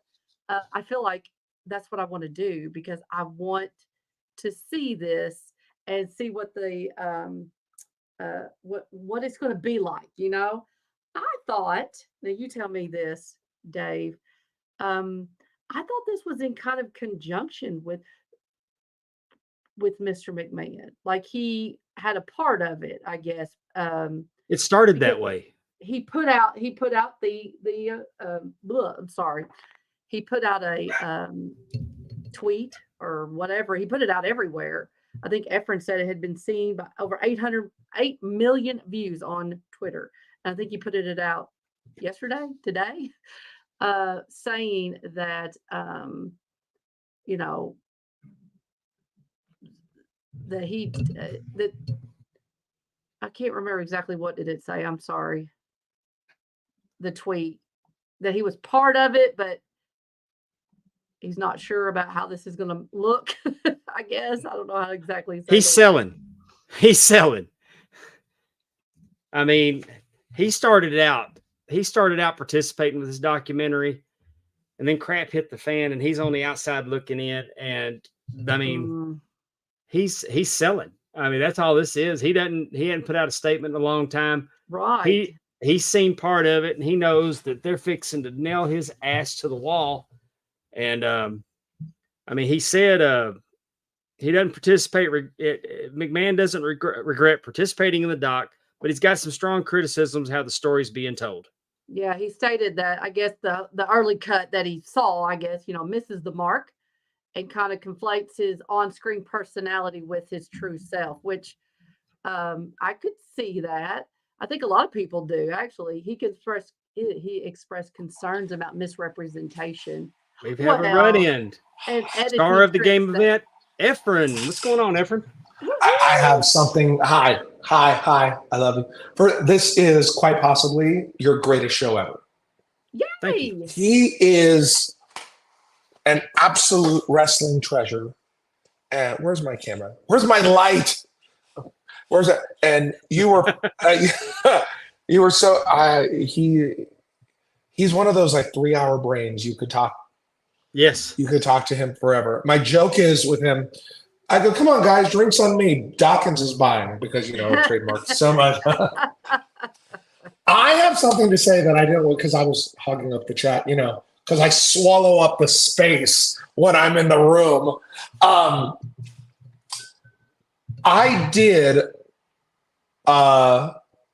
had an idea and I did it, which I won't say that AEW took 98% of. And I called Dockins up. I said, can we go after them? And he said, I don't know if he would ever tell you this. He goes, absolutely. Just, show me that you did it first. And I deleted it. I deleted all the stuff because it was a project and I didn't know if it was going to take off or not. Mm-hmm. And I couldn't find it. And he says, without you having it, it's just an idea. Right. Protect your idea. Like he's the one who, that's why Honky Tonk Man uses him. Leo Rush, you never know. And I am living proof that AEW is using an idea that, not that I can prove it. I am living not proof. Yeah. That they are, but they haven't used it since. I was pretty loud about it on Twitter, and I wonder if I scared them because I'm so important. But Protect your idea. They do that. I mean, both companies, all companies, they're not above seeing something. Mm-hmm. I mean, it's a no-no in the comedy world to steal jokes, Mm. but this happens, and it happened with something. They didn't steal anything from me. I'm just saying that I posted something to Mr. Briscoe about a finish I saw in Florida in the 80s. I just saw it. So that's a great finish. You don't ever see it. It was a spot where him and his brother lost tag titles to Dory Funk Jr. and David Von Erich. Dory Funk had grabbed Briscoe's legs to roll him up. David stuck his foot through, put his foot on Dory's ass to give him extra leverage. 1, 2, 3. Me and Briscoe acknowledged that finish, thought it was a great finish, and then it happened on WWE the next 2 weeks. So yeah, they see. I love stuff when and someone use it. puts a foot on my ass and extras me. You know what though, Efren, it was really good to hear from you because you were someone that had kind of had a trademark. You know, I mean, it was good to listen to Mike talk about the different things he's done, but it was really cool to hear the person and what you had, your idea and what you went through. And, you know, like you said, unfortunately. It was much better than my hypothetical Rusev Smash series on Pornhub. On his point. Yeah. Well, you always hear the good about him, Danhausen, or I'm sorry, Donovan. What was the other name he used? The real name? Oh, Steve. Not Sting, Steve, Donovan. No, you always hear, hey, Sting got. I wanted you to hear the other side of trademarking because I thought WrestleMania would have been fabulous. And they came at me with 13 different, nope, we own this. Right. I said, what do we know? He goes, well, we're kind of done with it. Now we have a good shot to win. I said, how much is this going to run? He said, maybe 100,000. Right.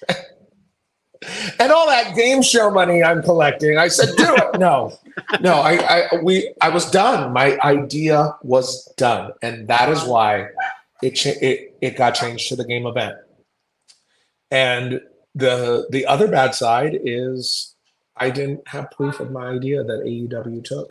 Mm-hmm. And we were this close, man. We were this close to saying, hey, this is my idea.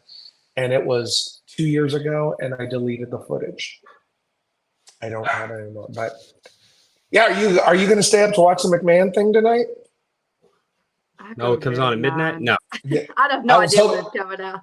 I was hoping that it comes out at 3 a.m. Eastern, midnight tonight. I hope they would release it like they did House of Cards one year.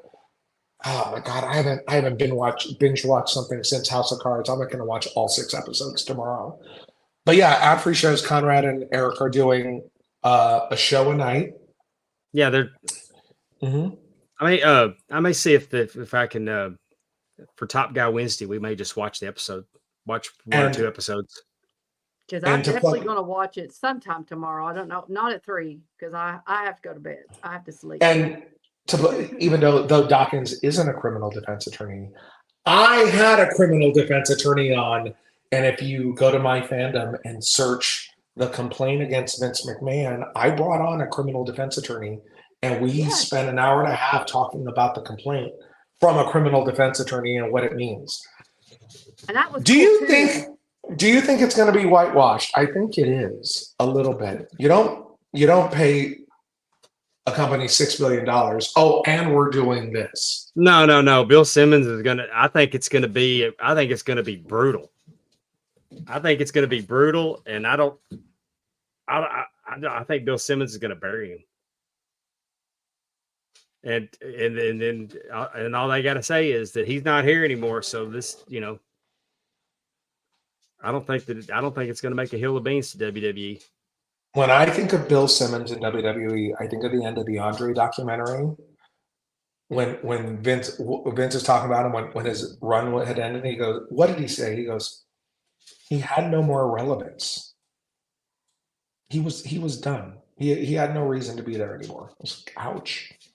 Yeah. Do you remember that? Yeah. So thank you for having me on.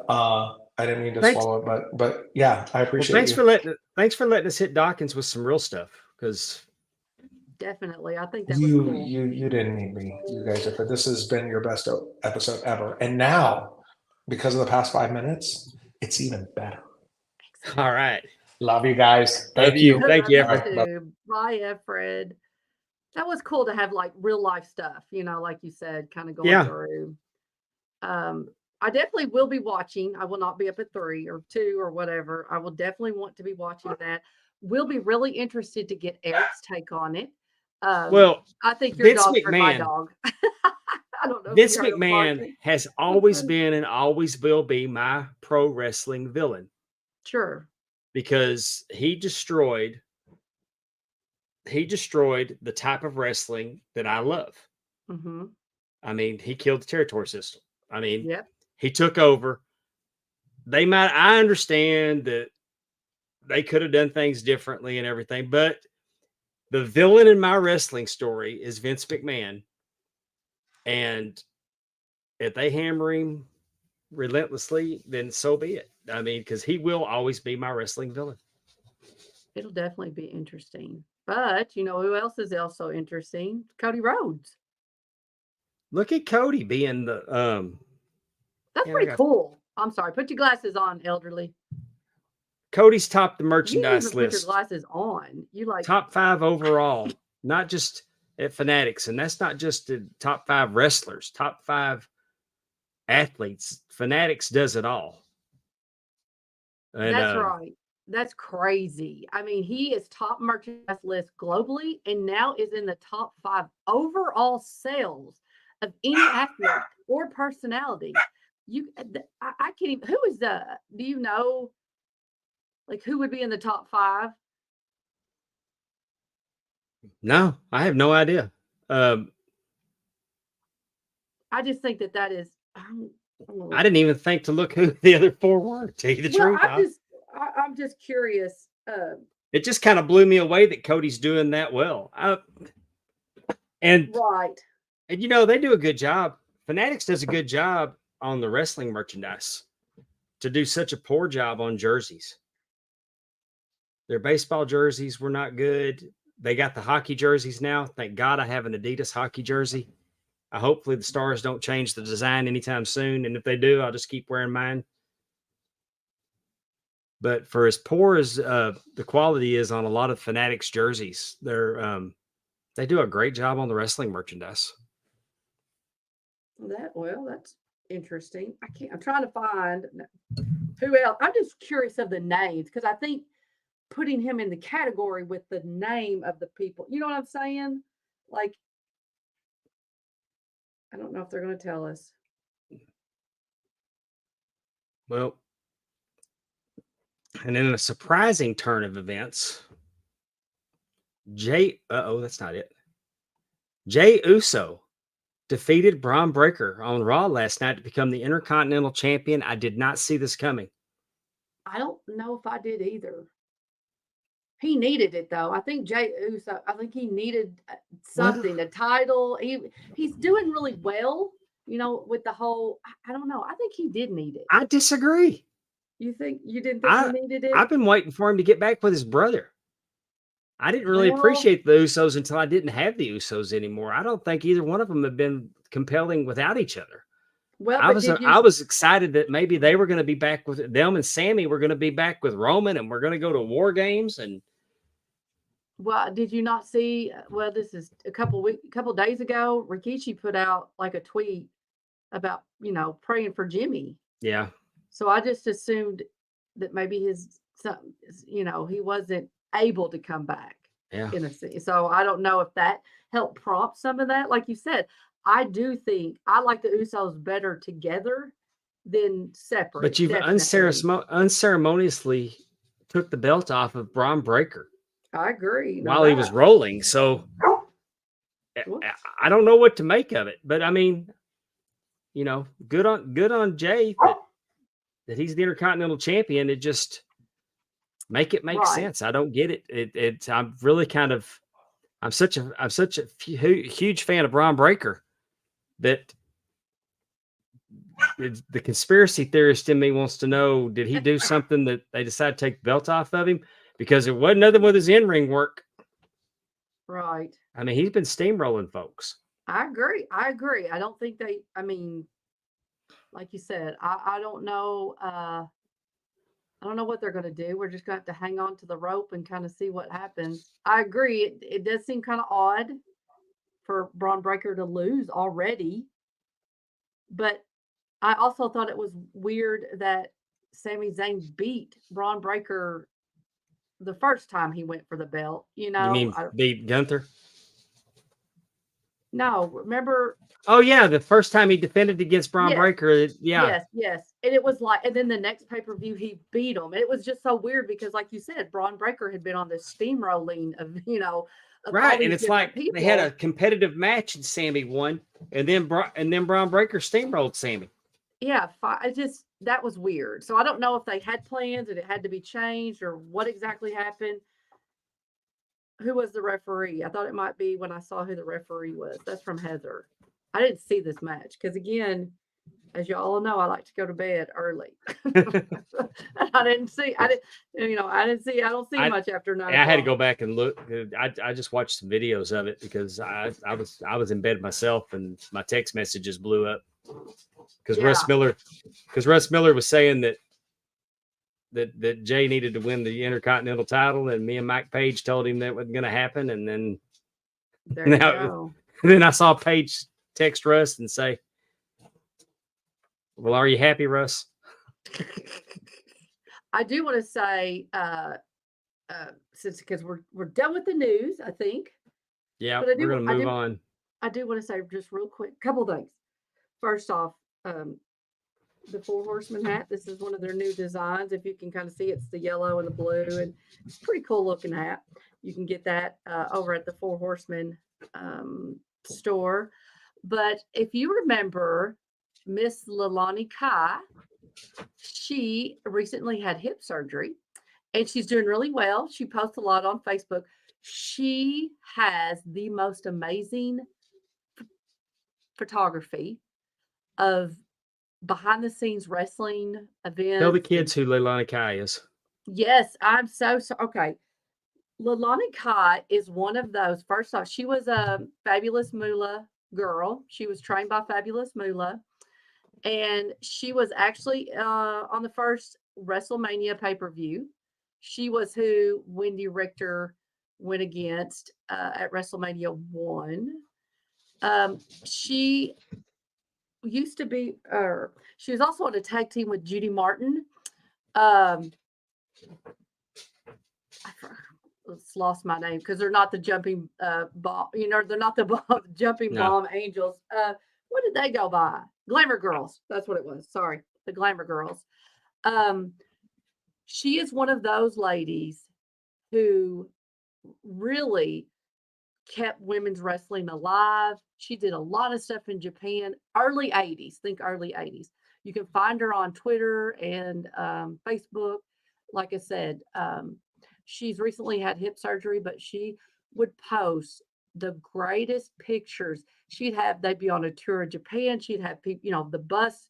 She'd have, you just get to see all these old photos of,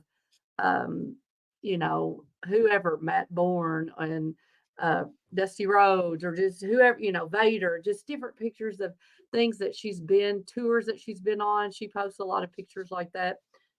Really cool. And I've really, really enjoyed watching her post different things because, like I said, it's that behind the scenes. She knows a lot. She's seen a lot. She's done a lot. Is she posting on X or Instagram? Facebook, and she is on X. I don't get on Instagram very much. She may be on there, but she's under Facebook at Leilani Kai. Okay, I'll have to check her out. Yes, definitely. And she's selling. I bought.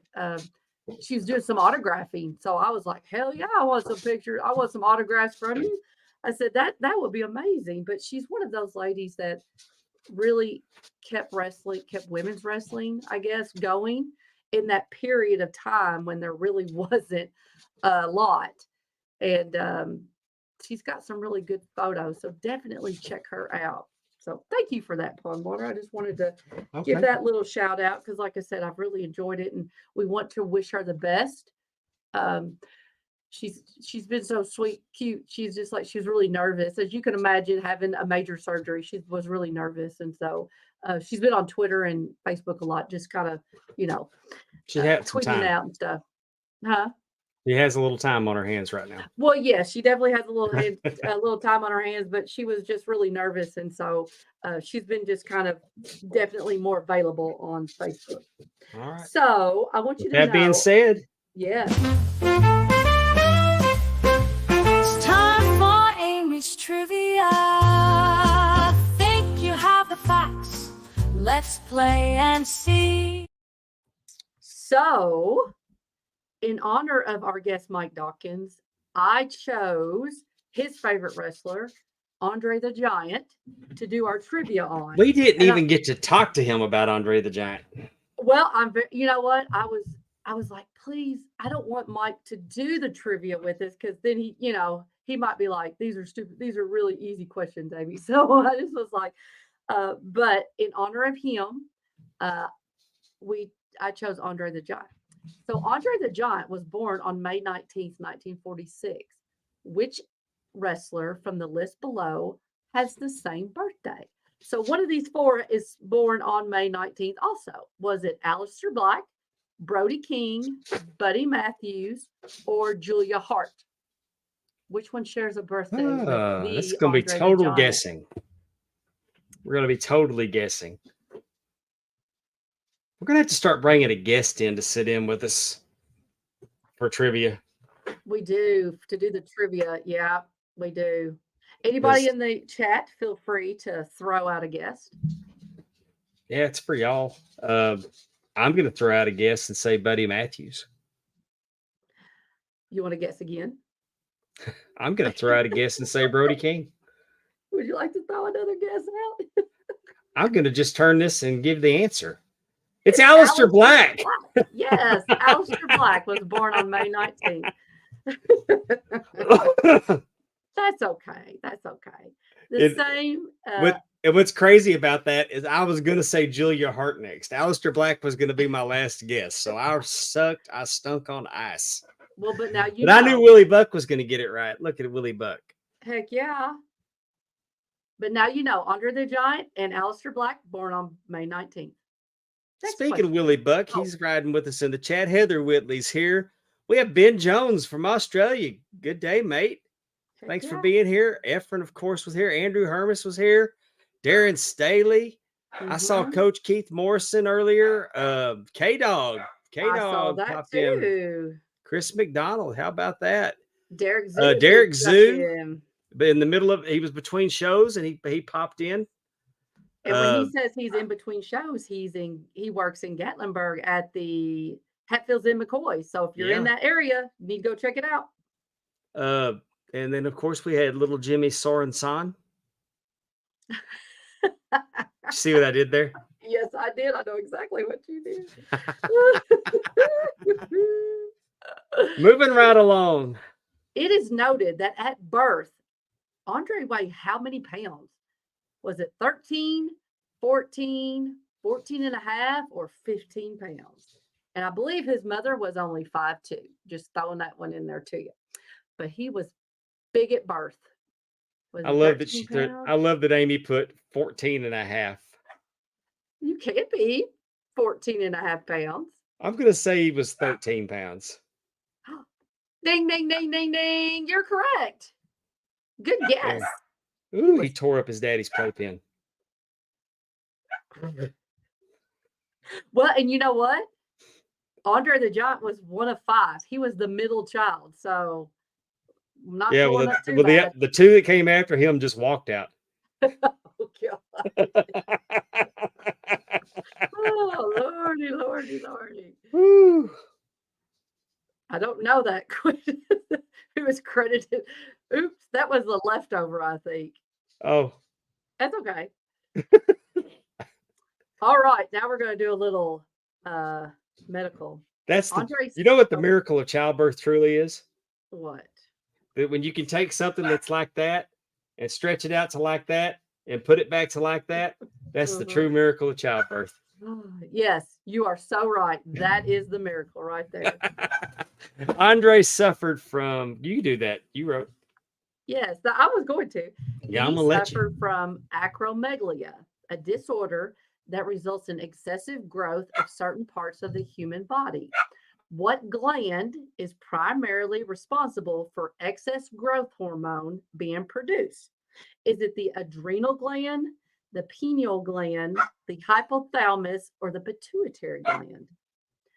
So if you were to be diagnosed with acromegalia, what gland is primarily responsible for that excess growth hormone being produced? I'm going deep pituitary. You would be correct. Very good. We got a few people in the chat that got it right too. Congratulations, all.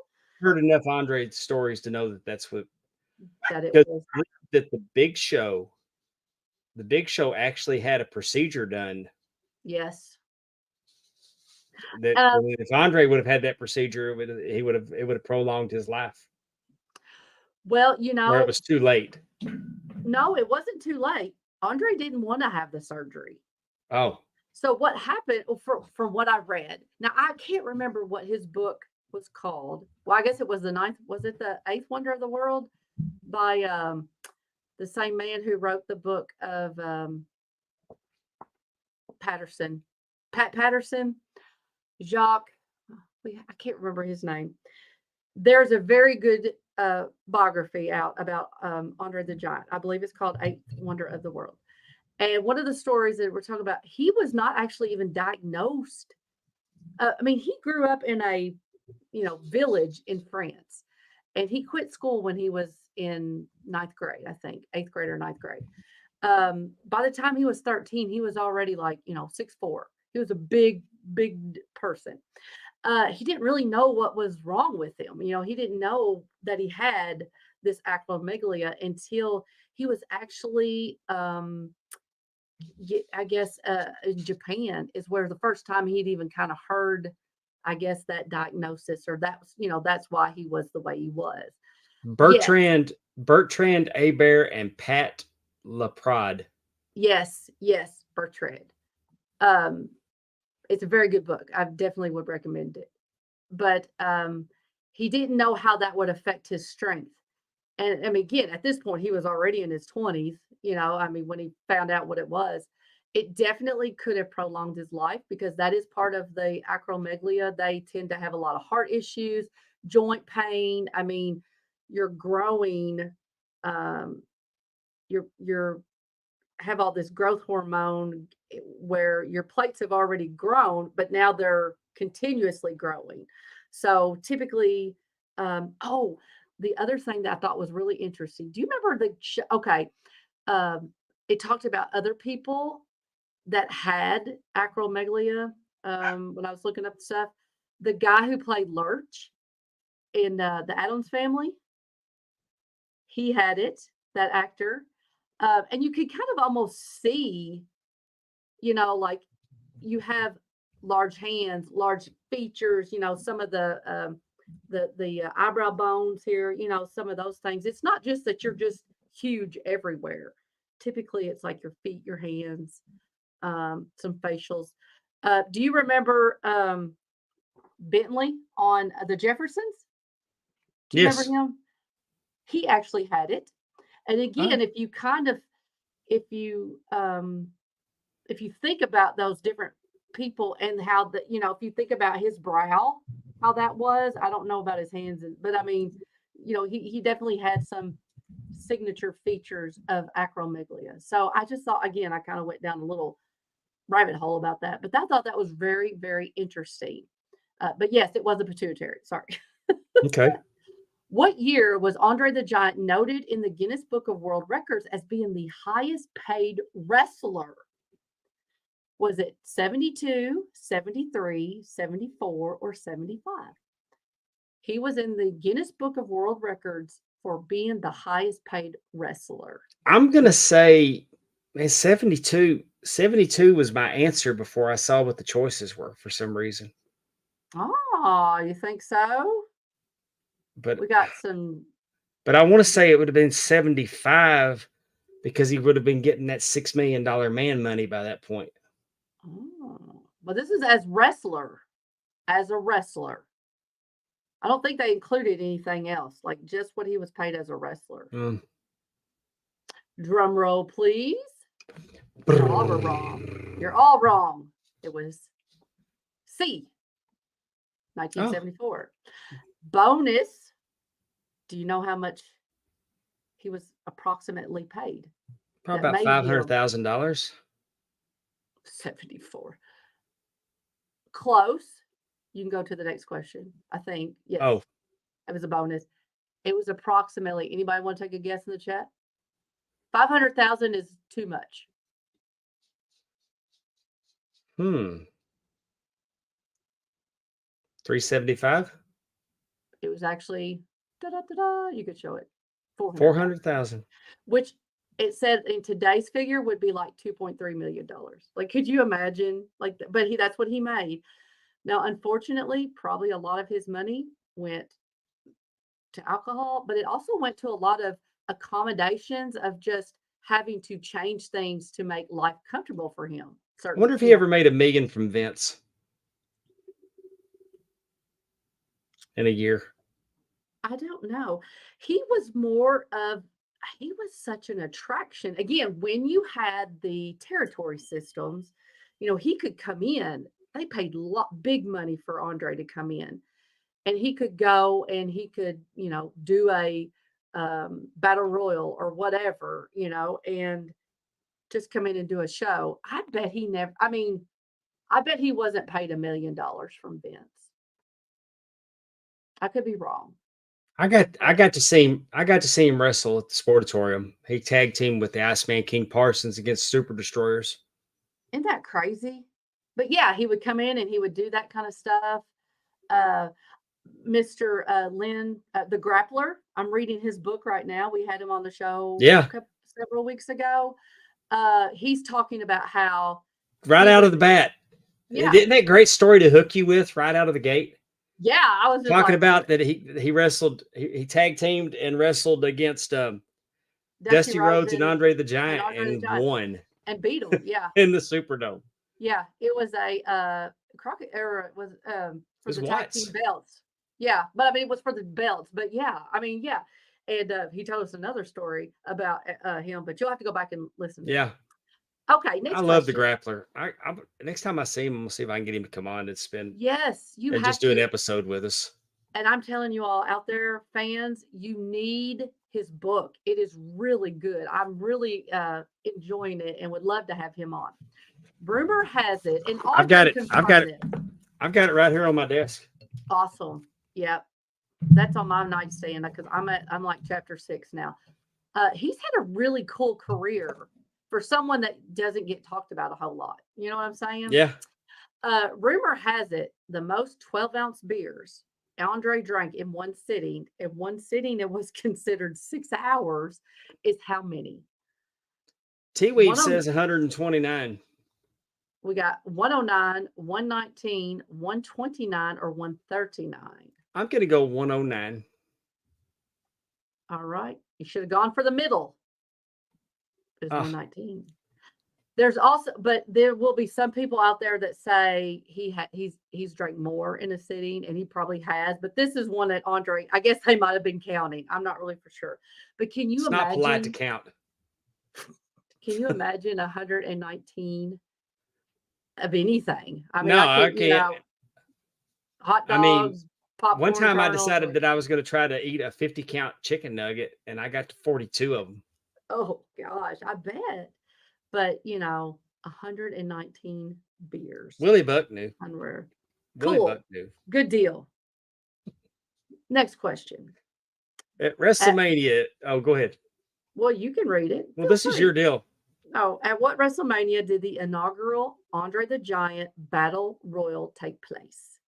We got 30, 32, 34, or 36.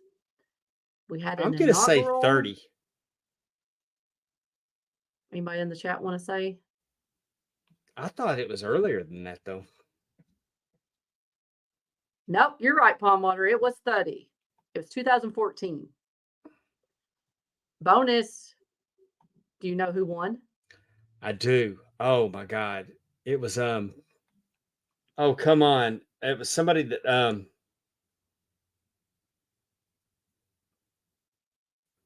It's on the tip of your tongue. You know it it. is. He's not there no more. I don't know if that helps trigger anything. Big for you. Show. Timmy C said Big Show. I think he's right. It wasn't the Nope. Big Show. Nope. It was not the Big Show. Big Show What? won the next year. Actually, this person eliminated the Big Show. Who? Cesaro. Oh man. Now I remember. It was Cesaro. Yeah. And that is your Andre the Giant trivia. Do you think I would have stumped Mike? Probably not. But I thought, give Mike him a probably best would have shot. known some of that though. Oh, I bet he probably would have known every bit of it. Probably would have told us more, So yeah, that's all. Thank you for letting me. I want to thank everybody for joining us this week. Thank Mike Dockins for popping in. Definitely. And we had a great time with him. And we thank Efren for popping in for a minute and telling his story, giving us a real life experience of going through a trademark, situation. That was really cool. And I want to thank everybody in the chat for joining us, everybody watching on YouTube at pwdpod.com. Oh, goodness. Our friends in the RAM Network are the RAM Network. I was going to, I'm so horrible. 1982 FFP Filter Free Popcast is doing 1982. It's a good episode. I listened to it this morning. Yeah. Timmy was the only one that was remotely alive during that time, but yeah. Oh, and I was too. But I mean, I'm not knocking him. I'm just saying, the other two weren't even born yet. Yeah. But a lot of interesting baseball information, I think. And then go check out the TNA Top 10. With the top, I was the guest this week. We did the top 10 hamburgers. We talked AEW, we talked some wrestling, we talked baseball. Then I sat in for the football show and we recapped last week, did our predictions, and I had a great time with those boys. Andrew and Terry and Allison, they do a great job on the TNA Top 10. I learned a lot about football listening to them, and they talk about stuff. Speaking of football, congratulations, Dave, on winning the Survivor Series. Tampa Bay blew me out. It's the only one I'm doing any good at. I tell you what, man, I had Tampa Bay. They lost at home. I didn't. They barely won the week that I picked them. But I want to take a minute to tell you about the RAM Network, patreon.com/RAM Network. I put the wrong banner on there, didn't I? Yes. But if you want to for $5 a month, all the bonus content that you can handle. We're doing a world-class flashback. Me and Timmy C are going week by week through world-class championship wrestling. In 1983, my favorite year of wrestling. We just had the last episode that dropped had Kevin Von Erich defending the American Heavyweight Championship against Terry Gordy. The episode that will drop later this week, we'll have David Von Erich and Jimmy Garvin for the Texas Heavyweight Championship. Lots of great things are going on with World Class. The Iceman and Buddy Roberts are heating up with their hair matches on their way to a hair match. We're building towards International Star Wars at Reunion Arena with Kevin's rematch against Ric Flair, where if Ric Flair gets disqualified, the title will change hands. World Class Flashback. We're having a great time with that. Man, Dave and the HSV are doing CWA. We're fixing to record another episode of that. 1988 CWA. It's a lot of fun with Jeff Jarrett cutting a promo on Hector Guerrero for their upcoming lumberjack strap match, which is he's going to have one tomorrow night on AEW. So what's old is new again with Double J. We have WWE eras with Andrew and Dave and the HSV. We have TJ and Amy with the Power of the Pen. Mhm. All just that did and it, much yes. more on the Ram Network, $5 a month. Patreon.com/the Ram Network. Check us out. We'd appreciate it if you do that. Working real hard for you over at the Ram Network. Anything else, Amy? No, I think that's it. I think you said it all.